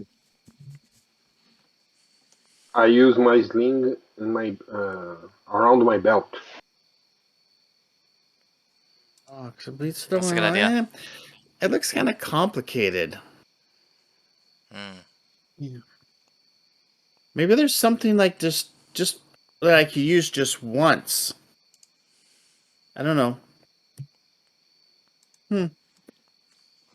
Yeah, I appreciate the shields for sure. Good luck with that. And if you need anything else, you know where to find us. Come back soon. I turn and look at Bart. Bart, don't you want some protection? Bart's got that suit of Go studded for it. leather now, and he's kind of he hasn't been he hasn't put the bracers on that he got from Caddison either. He kind of looks over at Kurza maybe, and shrugs towards the pearls he got, and wondering if you might be That able to was tell the me what these idea. do sometime. That was the idea. Fantastic. So what did he want for the spear, sling, and a club? The club's a silver. The sling is a silver. And what was the other thing? The spear is a gold. Okay.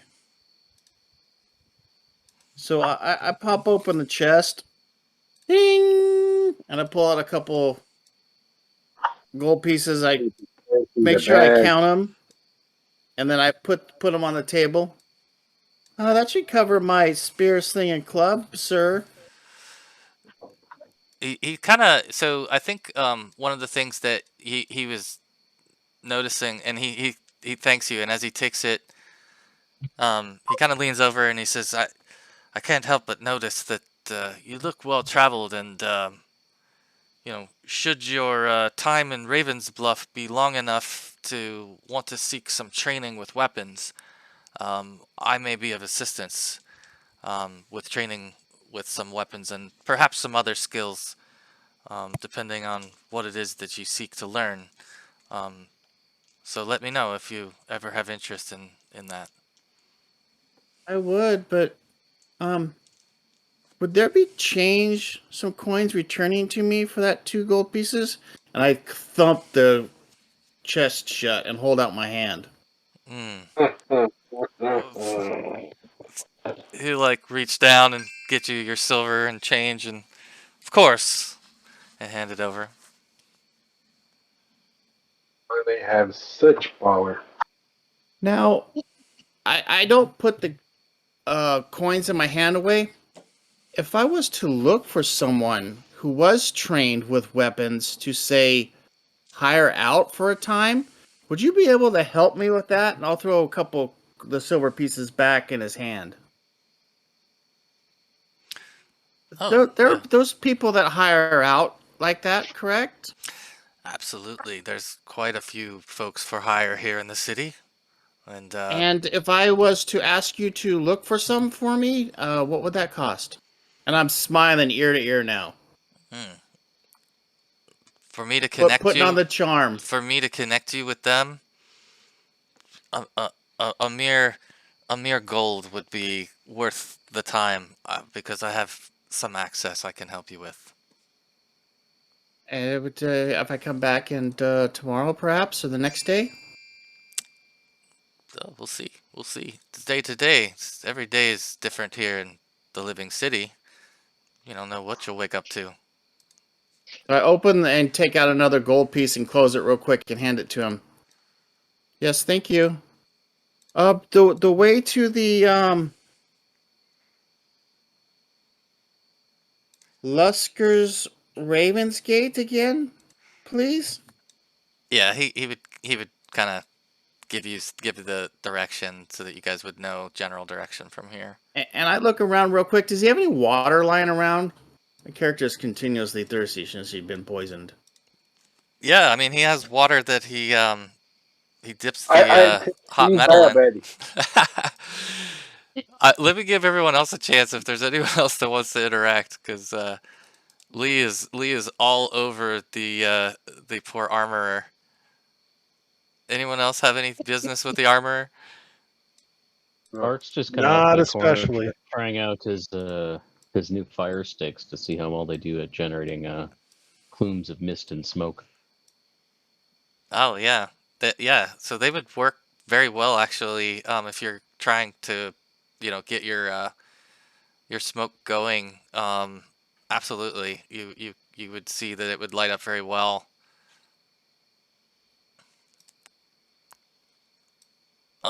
Nobody else has anything then?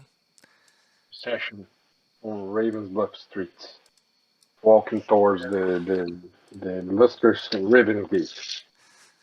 Yeah, I think we should head toward Lusker's too. All right.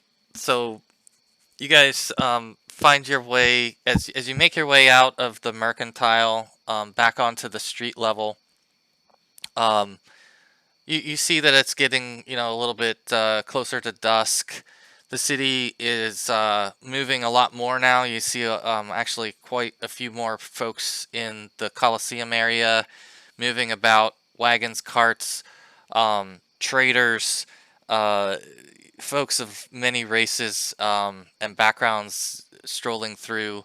Your group really in your own way kind of fit right in certain streets, and you feel at a certain point like the further you get away from the 10 Towers neighborhood, the more diversity there is and the easier it is for you to feel comfortable and to get around, and it just starts to get to a point where you feel like it's a little more laid back, and this is where you're following the directions that you were given by Telvo and others, and you reach Lusker's, and Lusker's is a small inn. It's just an inn, and as you reach the front of the inn, you actually see an older man standing on the front porch step, kind of looking down, and sees you all approaching, and he's like kind of gesturing to you. He says,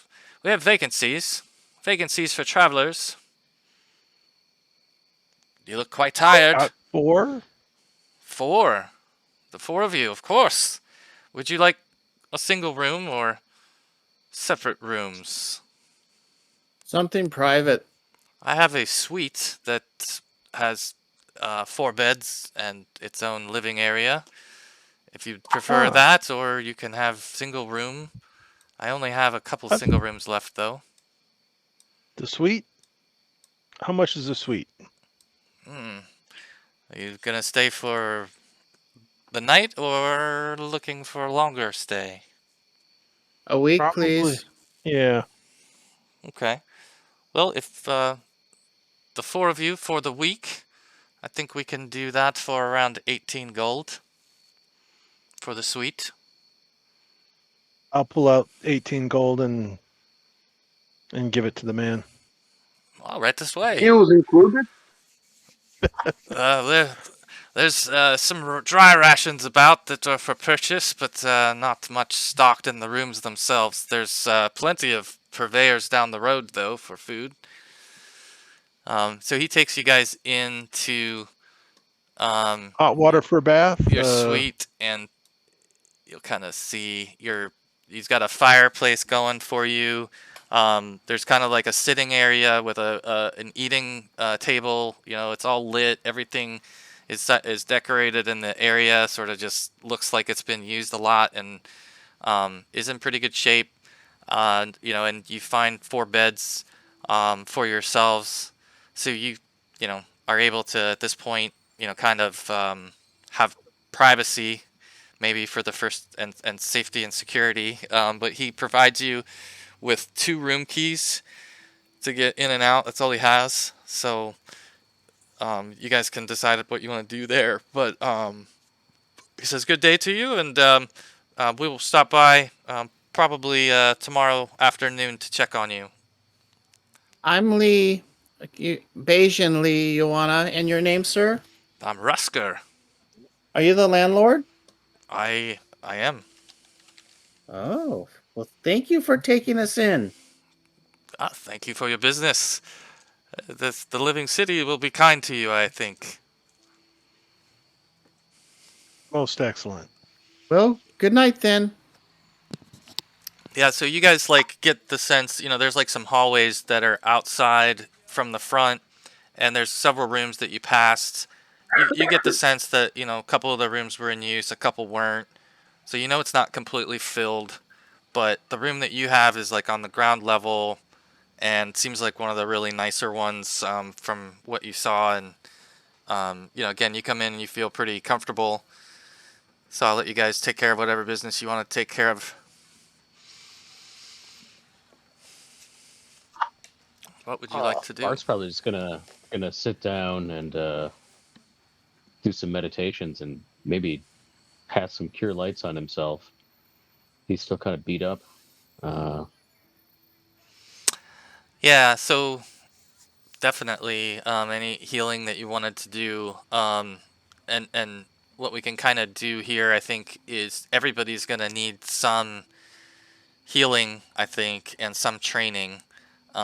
So we may want to kind of plan for how you're wanting to do that. As far as like for Bart and Lee, I think you guys just need to put some prayer time in to unlock your spell level. So you need to have 2 days of, mostly prayer uninterrupted to kind of channel and unlock your second level spell choices, and then you can at that point have your second level spells. I don't think any of you have third level yet, do you? Probably not. According that'd to be the like fifth Druid level. Handbook, the Druids get third level spells at third level. Oh, okay.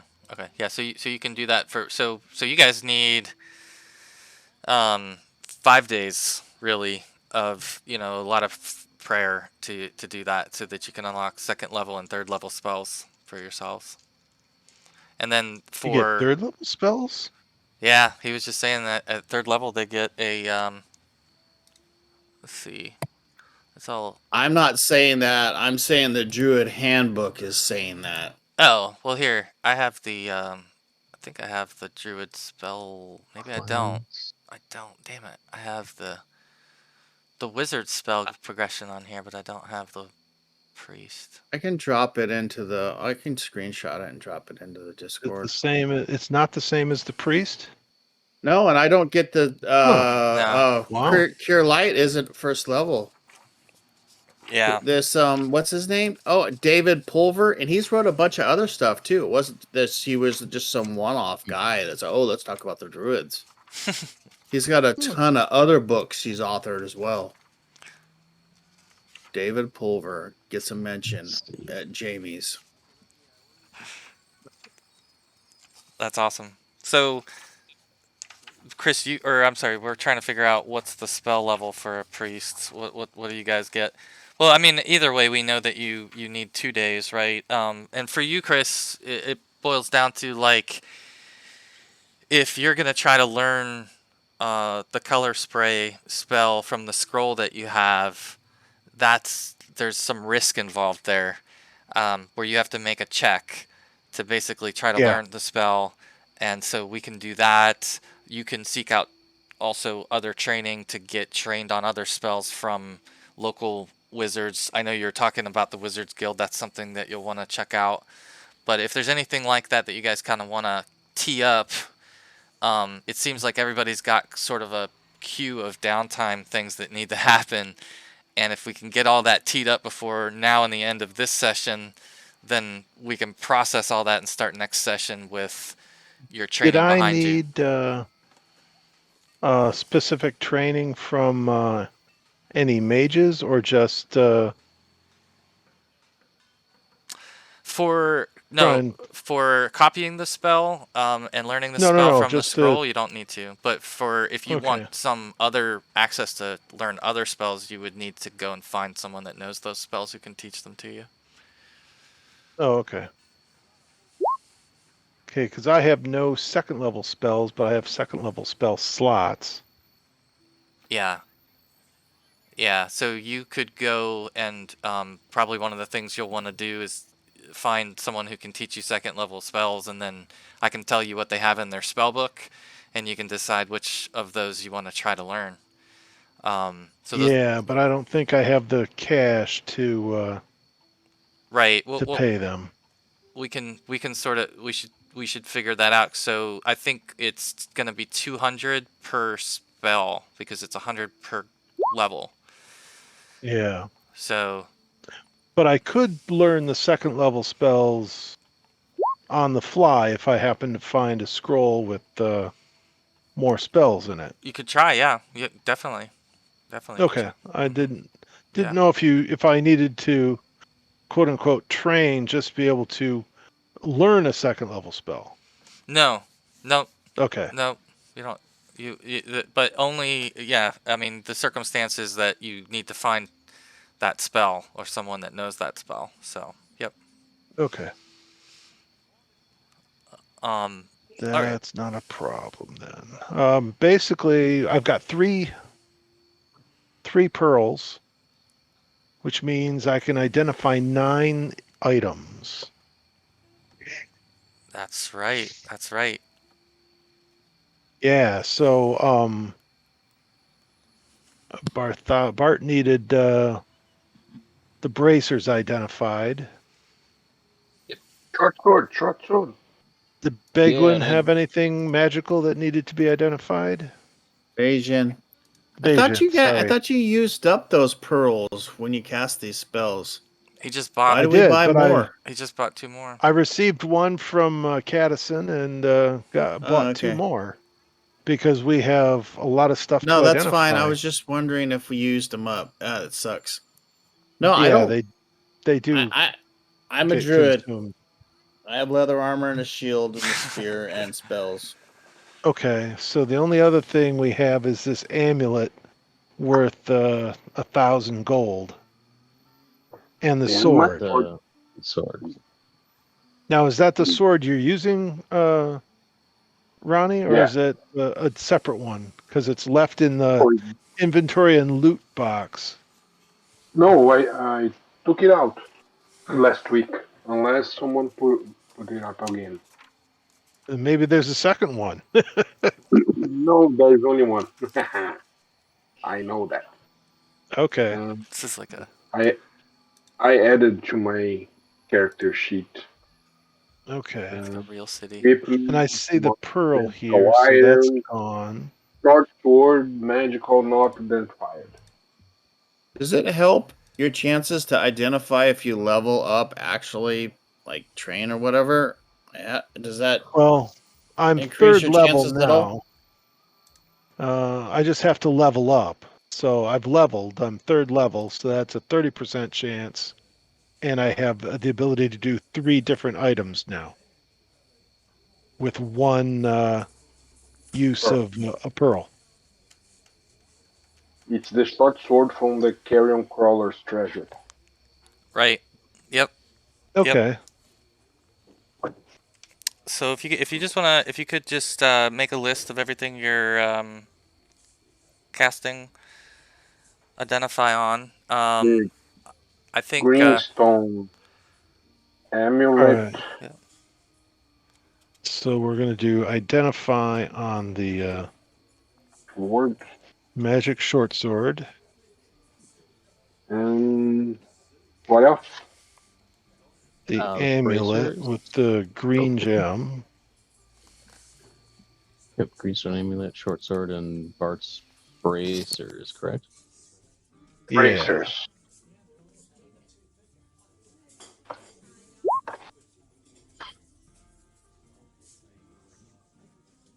So there's the list for the first identify. That'll take like There all was a day potion. tomorrow. Potion.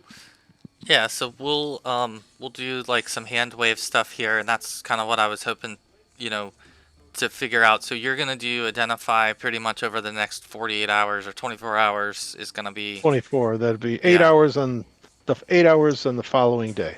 okay. And then I think it sounded like Bart, you did some healing. Did you already take care of your healing? I had a couple spells left. took care of that. Yeah, so the next day I think would be mostly praying and revelry, trying to gain access to second level spells, and Okay. if there's time, I would learn a couple more, cure lights to cast and assist with if anyone needed those yet. I think there is Any, some healing needed, right? I think everyone needs a little healing. I need 3 Yeah. points. That's about it. Okay. I am 6 from 23.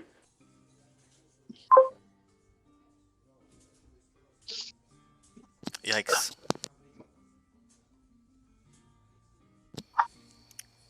Okay, well, Where is this? yeah, so if you want to, basically, we'll say that, you've got a full day right now, so anything that you want to run through as far as those heals that you want to cast on yourself or anyone else for the following day, you can roll those, and we can Sure. distribute the healing. I'll just go ahead and learn a bunch of cure lights to help everybody out. How many can I do? How many Jamie, do I get uh, for just resting overnight? So you get 1 point plus your Constitution modifier, if you have one, which you'd have to have a 15 plus in Constitution. Yeah. To answer Adam's question, though, what I is get the priest spell progression? Why am I forgetting it? Oh, I've got that up here. I think I've got, with my wisdom bonus, 5 first level spells. Oh, okay. I guess, Jamie, yeah, if I use all I know, we have last time we tried to identify items, we identified the Wand of Earth, but there was a ring, a potion, and these ones I put in the chat. There besides, so there's a ring and a potion. I think we don't identify that last time. Yeah, the potion was from the Sahagan priestess. Yeah. I don't know anything about the ring. The ring was in a trapdoor on the great floor inside a little bag Mhm. with a potion for healing and 8 SP. Oh, okay. Curza used the detect magic and it showed And automation magic. and did everybody get everyone who you got something from Cadison as well? So that should have been. I don't know if you all figured out what those things were. I know He some said of you my have. potion Yeah. would make me disappear, so I understood it's a potion Yeah. of invisibility.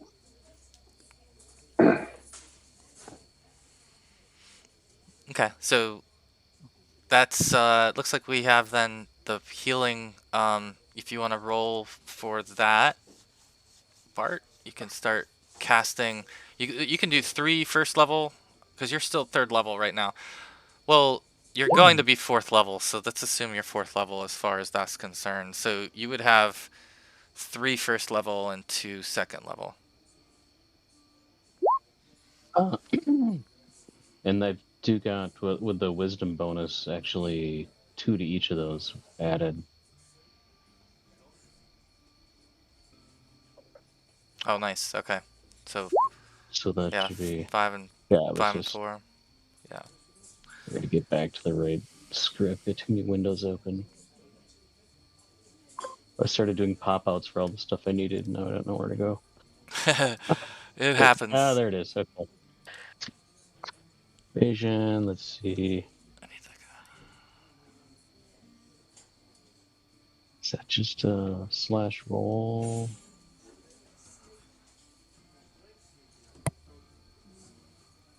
The up key on your keyboard should give you another whatever copy what you just did, and then you can hit enter.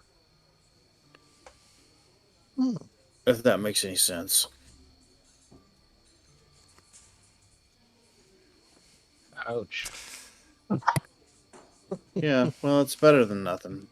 At least you're getting XP. Yeah. Hopefully, you're getting XP. And he's for getting, it. yeah, absolutely. Yeah, absolutely. Let's see. Dang, this is It'll rough. be a progression.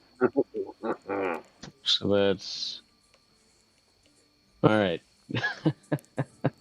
Keep it the 3. So that'll get you There's 7 points 7. evasion. All right, thank you. I'm really good. I feel pretty good.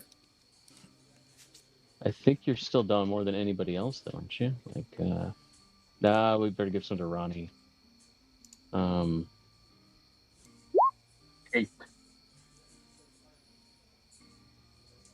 So Ronnie, 3, and then so Ronnie, you get 5, and then I think I'm tapped out for Cure Lights. You need change your dice. Yeah, these are rough rolls. I'm tempted to do the visual dice roller here just to see what it does. Oh, those are cool. Actually, I like that. Mm, It'll only How show do you up on turn your it stuff.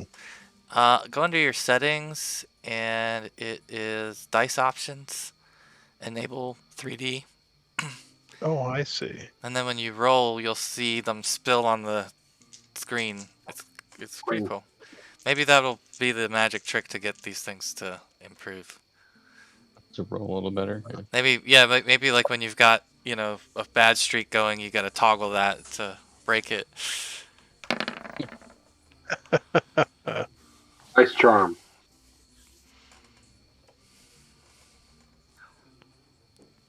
Rolling 5d12. I suppose I could have just done that, yeah.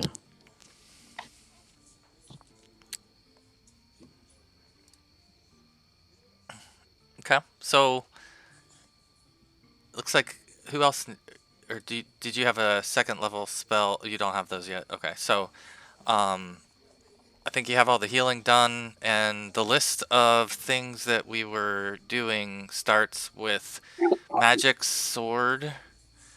All right, so here's the magic sword. Come on!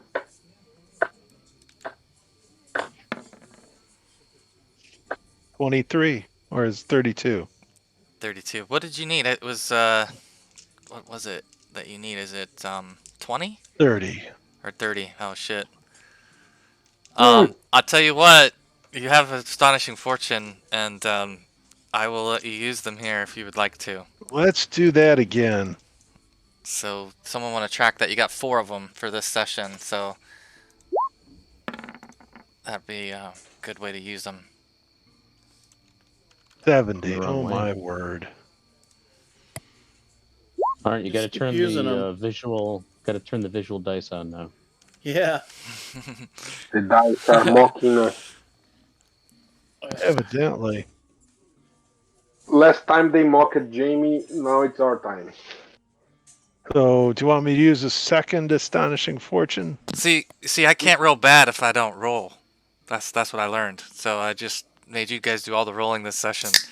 I think not, because I used it for the greenstone amulet. It seems to be more important.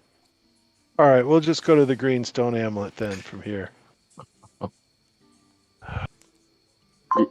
You right. evaluated it in All right. 1000 GP.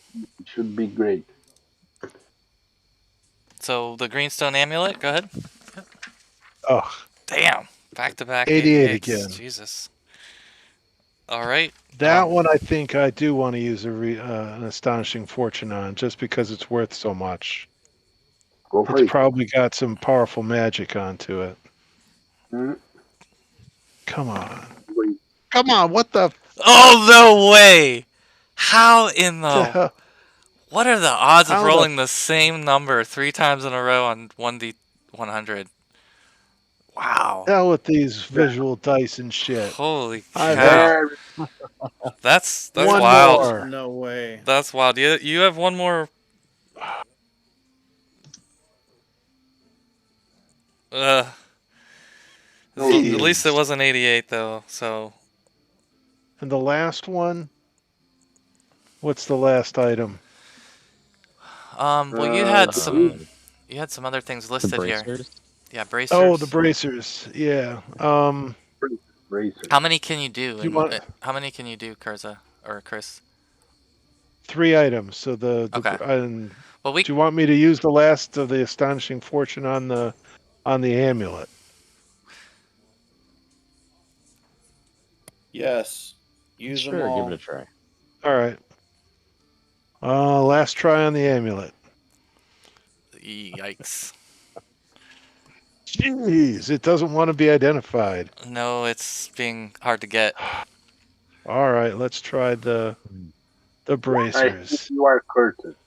Oh, he hit. Hey, we got the bracers. That's Yes. something. All right, and that. Got something You know at what? least. If you want to use all the astonishing fortune, that's I may not have found out what these bracers were, but look at these rolls.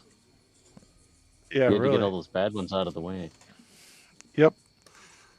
Yeah, that's true. That's true. You wouldn't have got there at all. So what do you got there? So his is. Let me find it. These are bracers of defense, AC 8. I was rooting for braces of archery. So they will reduce your armor class when worn by 2. So you would have a natural AC of 8 when you Can wear they them. be combined with other armor? Yes. Oh, really? No Cool. magical armor? AC 8. So yeah, I'll definitely put those on.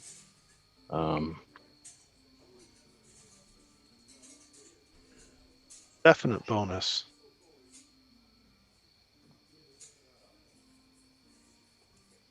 So you got that figured out, and you guys have paid for a week, so essentially we should kind of figure out what it is that you're trying to do during the whole week. Now that we've done the first 24 hours, you could heal up.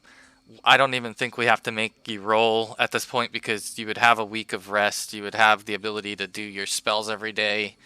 So unless you were doing something particularly risky or splitting up or something throughout this week, that's assumed that you pretty much stay together and you take care of some things, including identifying probably on multiple days, healing on multiple days. So I would say, for one, we'll kind of fast forward to the end of the week and think about what was done this week as far as any training and meditation, healing. Everyone should go ahead and put yourself at full hit points, and again, we'll assume that it was a combination of just getting rest and spells and healing from your cleric, and then Kurza, if you want to do any other further identifications, those could be done as well now. Yeah, I'd say we should probably still try the sword, the amulet, and the ring. Yeah. And then for Bart and Lee, you guys could be doing your meditation and unlock your second level spell list. So if you want to, again, we're assuming this is 6-7 days that's gone by, and you've had plenty of time to do your prayers and to commune with your deity and to receive access to your sphere of spells at the next spell level. So if you had second level spells now that you wanted to add to your list every day, you can prepare those just like you do your first level spells. And I think at some point Bart would have sat down to tell the tale of the vision he saw in the mist, maybe in the first or second night we spend in this place. Over a dinner or something, he might speak of the Purple discuss it. Tower. And I mean, considering that, I think Bayesian talked about going back to the island or getting on the ship again. He's kind of curious of her Lee will ideas of follow what up the with visions that might mean. when Bartholomew says that, and she gets a real serious look on her face and says, "Well, I've been thinking, what happened to us at Westgate at the Slippery Rat Inn can never happen to anyone again. We need to go back there and make sure that this isn't ongoing, that these fire knives, if they are violating people there constantly, and if we are the first ones, we need to be the last ones as well.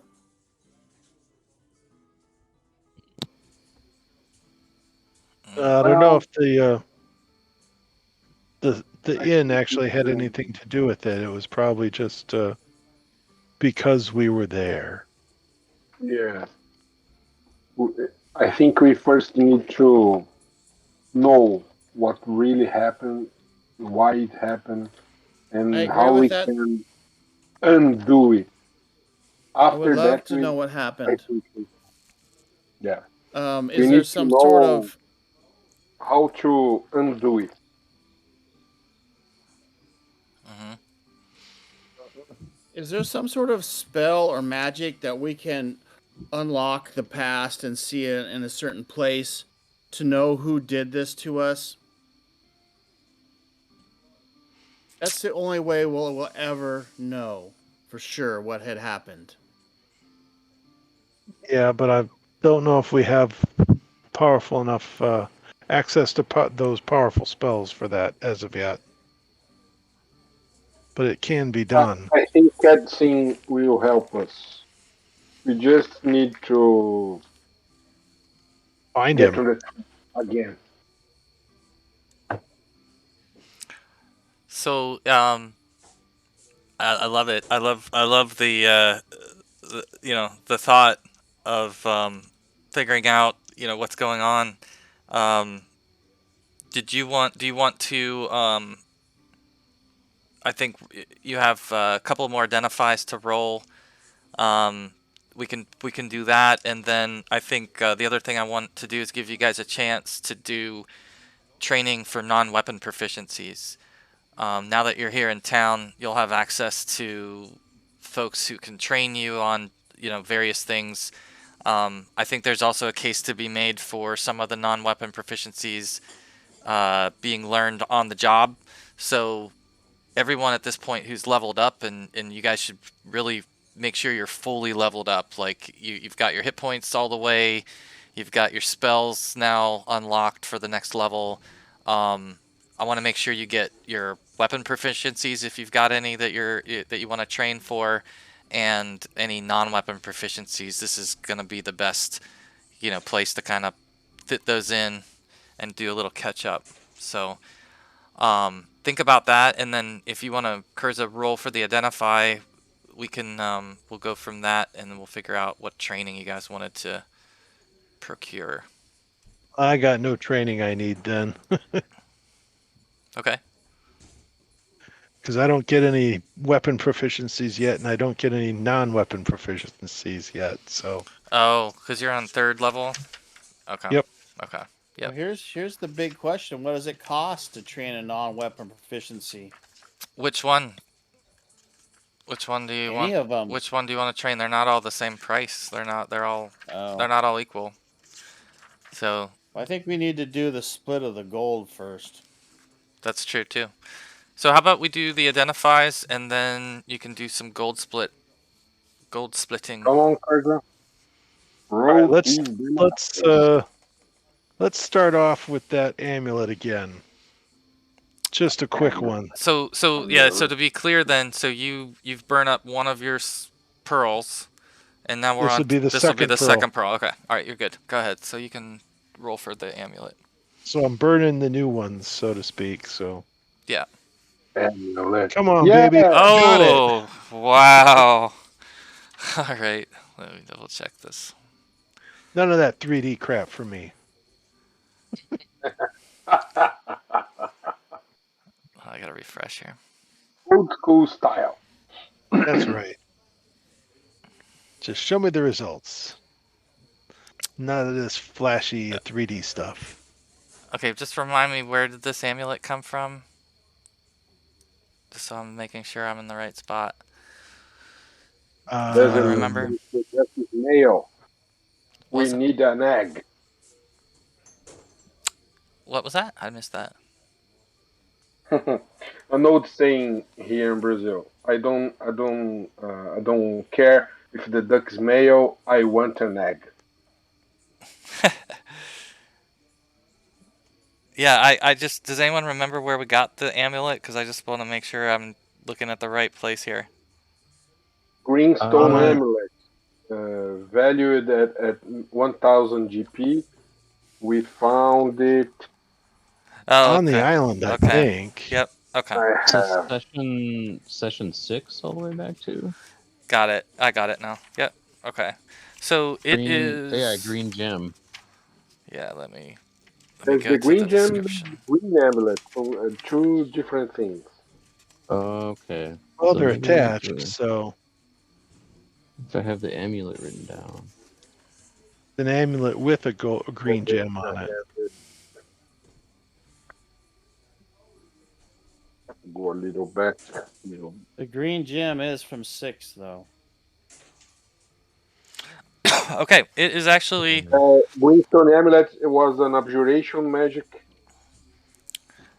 This is a. Yeah. Oh, it was an abjuration magic originally that we had found. I think Yeah. that was the ring, was abjuration. Oh, okay. But that was The ring was alteration. Well, operation. so this is is actually a ring of shielding, or an amulet of shielding. I'm sorry, and it basically acts the same way as a brooch of shielding, which is that it can absorb um, spell attacks, and it can absorb up to 101 hit points of magic missile or other spell damage before it melts and becomes useless.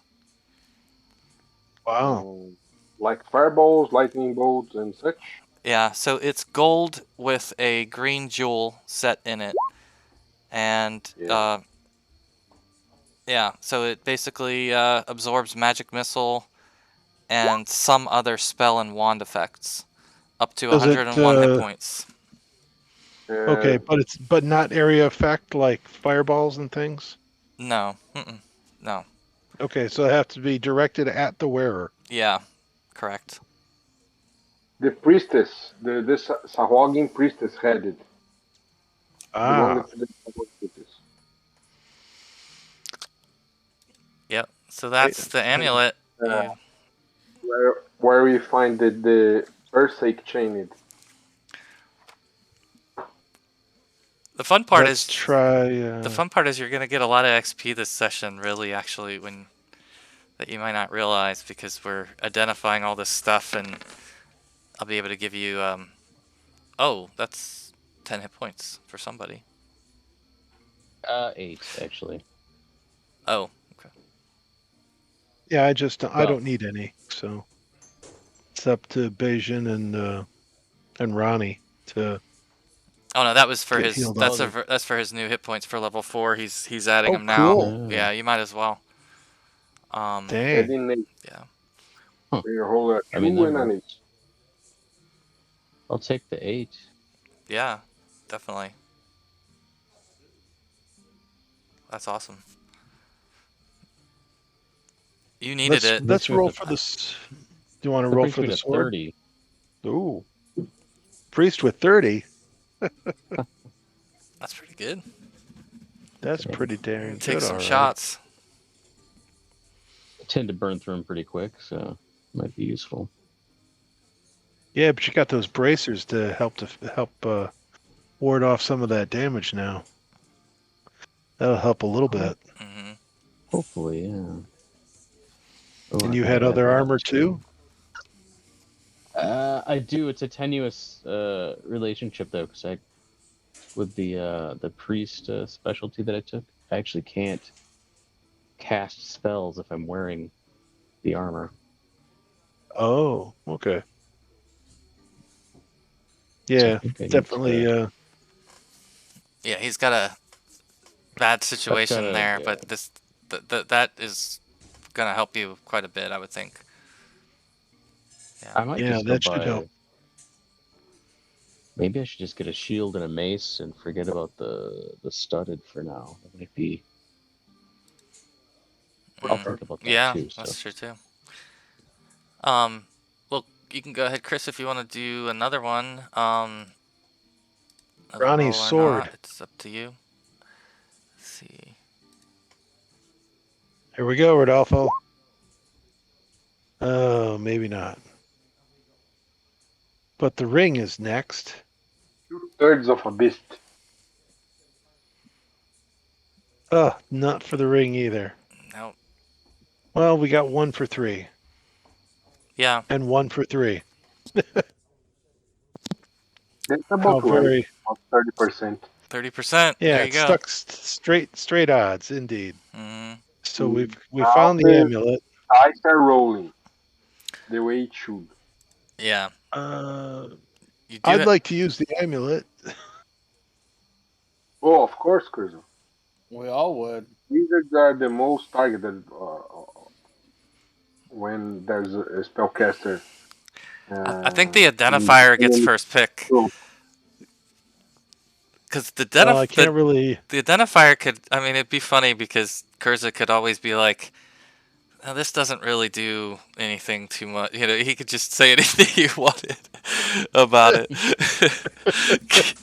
Yeah, but Honor. I don't think that. I don't know his actually in alignment. his- I don't know, you know, I don't how would think he do that's it? in his. Okay, You haven't been paying In his attention to thinking. Kurza. he's by the He can't book. keep his mouth shut for anything. Yeah, he's very open. So Love it. he's very open. He'd just tell you. I love it. So, well, that leaves us just 3 items left to identify: the potion, the ring, and the sword. Yeah, sounds right. Are you out of pearls? I'm sure you or do can have... probably use the sword, and Jamie will have to just kind of take the effects in line away from our sight.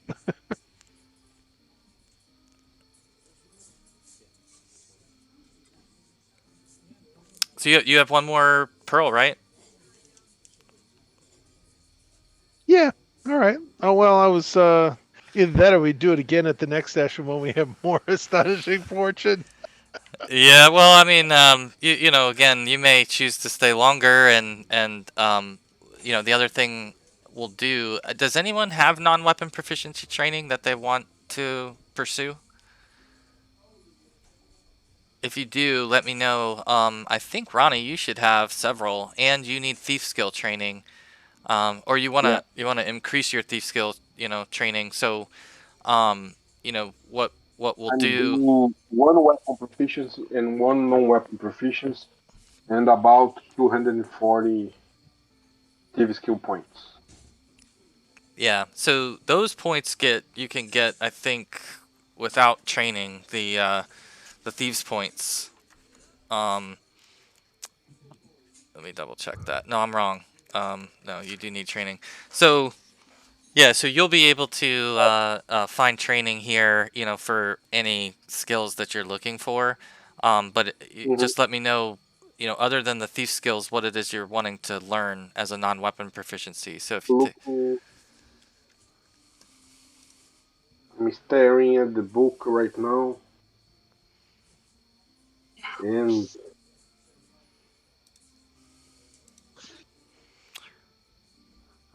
I think I'll get the weapon proficiency in dagger. I don't have. I used it a lot on the previous sessions, but I don't have proficiency. And the non-weapon, I think swimming would be right. swimming. Yeah. Okay. Yeah. So. All right. Makes sense. All right.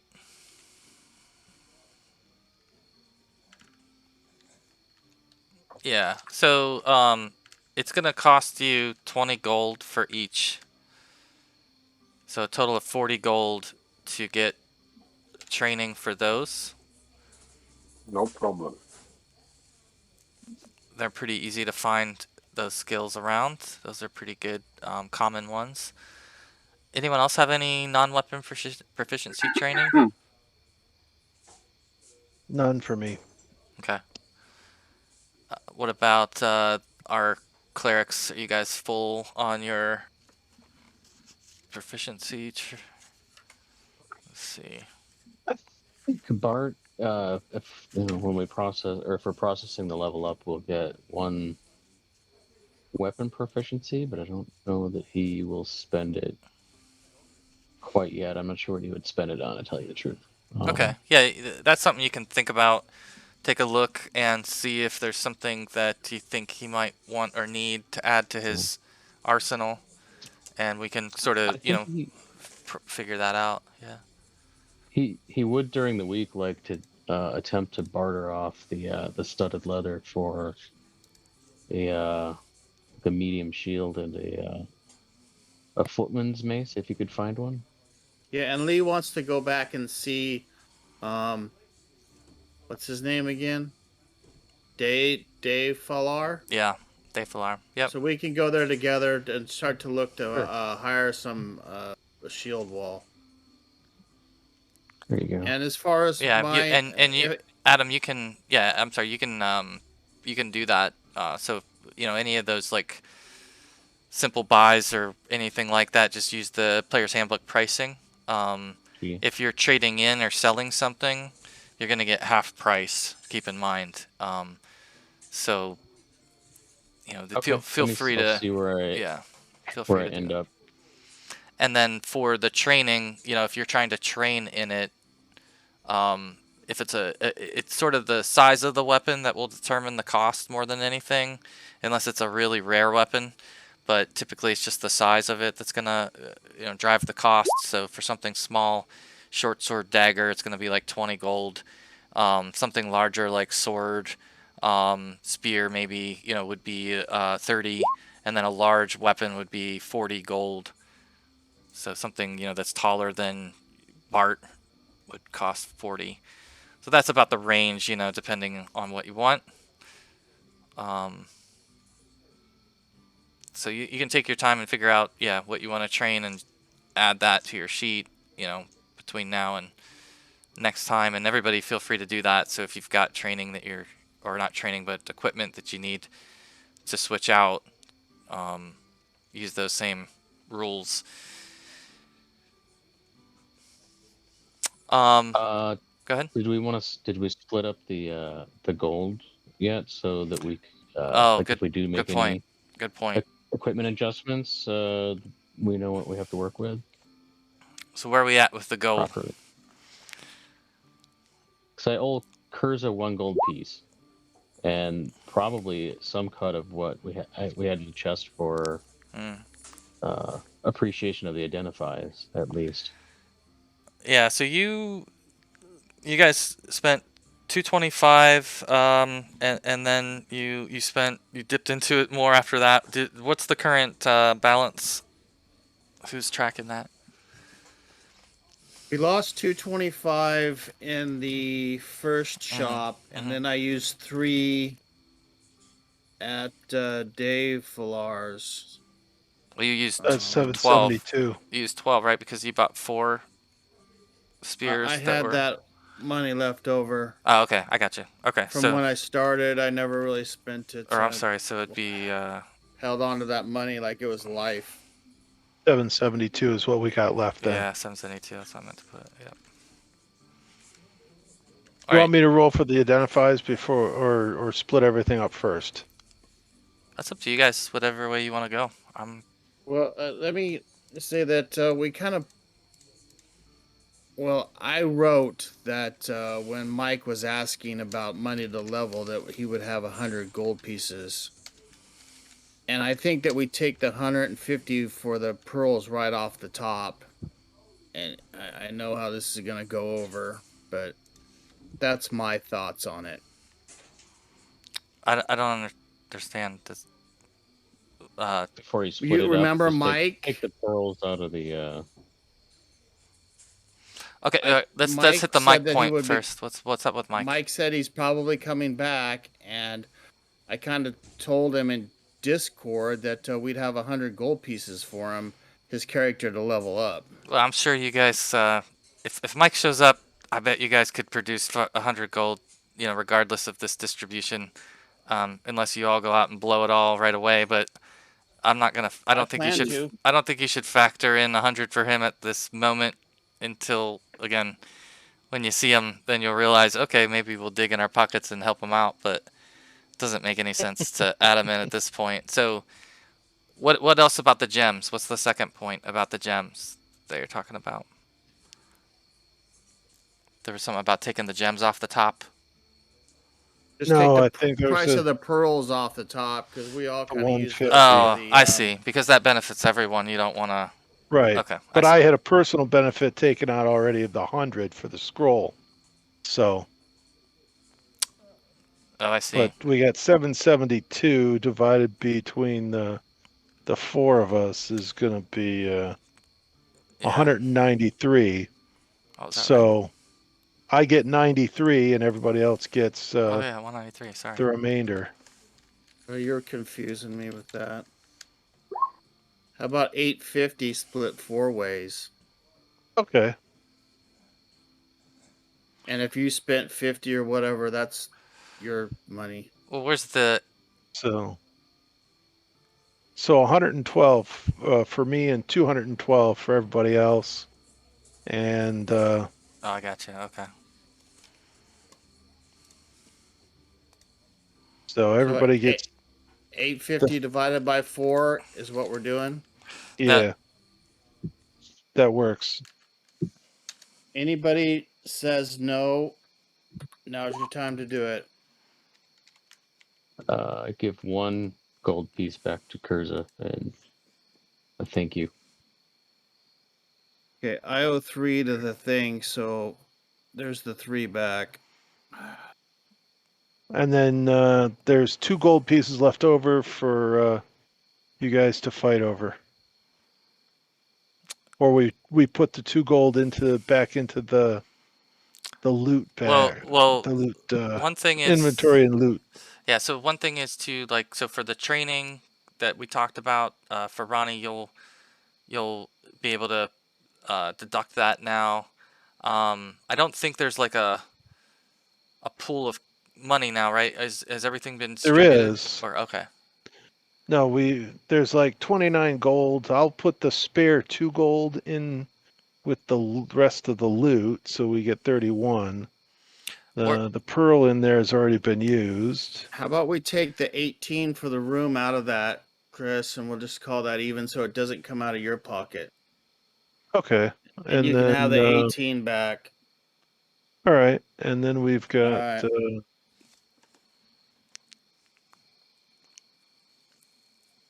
okay, so we got 13 gold in the party. And then we've got bunch of silvers, some coppers. The amulet I'm going to take out. And then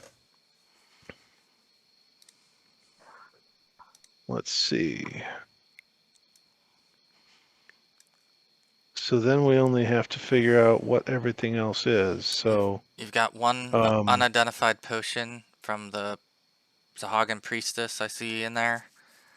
well, let's try the ring first. Okay. Oh, we get the ring. There we go. Nice work. Wait, right to the end. Here, you wanna roll them all real quick, and we'll see what else if you get any Okay, others. the sword. And then the potion. So the potion and the ring got identified. Nice. Ooh, nice work. Well done. 2 out of 3 this time. That's cool. Yeah. All right. So let's see. All right. So only the sword from the carry-on crawler is left. Yeah, Yep. I gotta go back in my notes a couple pages to find the let's see.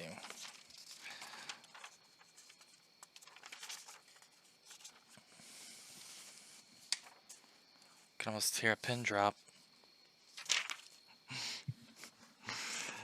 Let's see. What's better than us all screaming at each other over a box full of Cormian coins? Dun, dun, dun. True story. True story. So this is a interesting. Okay, wait a second. Let me double check this. Yeah. Okay, this is a ring of mammal control. Very good. You can jump person with that. Very interesting. Enables the wearer to exercise complete control over mammals with an intelligence of 4 or less. Up to 30 hit dice of mammals can be controlled.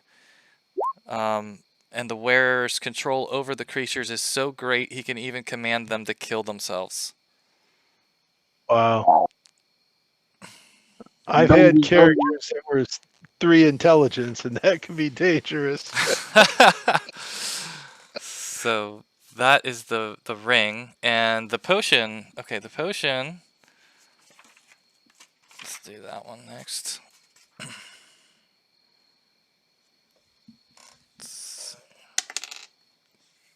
Was a potion of heroism.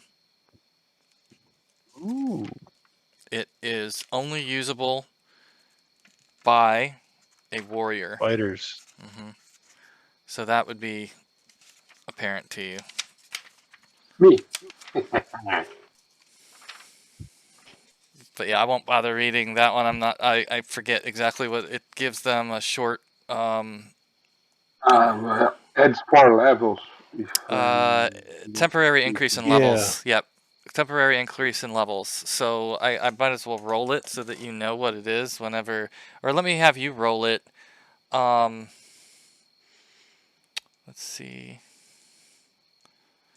maybe we can trade that for something that. Oh no, okay, so the way it works is that the level of the person who consumes it determines how many levels it boosts them. The lower level you are, the more boost you would get. The higher level you are, much smaller boost. And you get some temporary hit dice, but it's a warrior only Taco. potion, yeah. Okay, I updated the loot here. So we I got know 2 a place. potions. Sorry, I go know ahead. a place. We can trade that for something we can use that right now. Yeah. Definitely. Yeah. You feel like it would be useful, you know, I know a pawn shop. That's right. You could find a market. I know Ronnie will find a market for it if you need to sell. Yes. Let's see. So what else? Any other training, identifying, casting, or other odds and ends that you guys want to state that took place in this first week? So again, you've had, you know, a full 7 days of just really probably laying low for a while and resting and figuring out what you've got and distributing your gold and counting your money and, you know, figuring out what you want to do next and seeking your trainers for your various skills. Is there anything else we haven't touched on that anyone wanted to do during those 7 days? I just want to go. Well, obviously, I'm gonna need to eat and drink. I don't know what you want for that, like what, a gold piece a day or something. Yeah, I think for you know, for this first week, if you guys want to do that, you can just deduct a gold a day if that's so 7 gold each for the week, and then we can figure out if you want to do something different to reduce costs in the future. But I think that's fair. What do I need to learn the new spell? So you need to make contact with someone at the Wizards Guild, which is something you would have been able to do if that's what you were seeking to do. I mean, it doesn't have to necessarily be at the Wizards Guild, but that would be the thing that would be probably most obvious to you. So, Oh, okay. I it- thought I could just kind of learn it since I had the spell in front of me. oh, you're talking about the scroll. The scroll. Yeah. Okay, yeah. If you want to roll for the scroll, we need to look. What's your intelligence? This is actually pretty cool. We get to add permanent spell to your spell book. 17.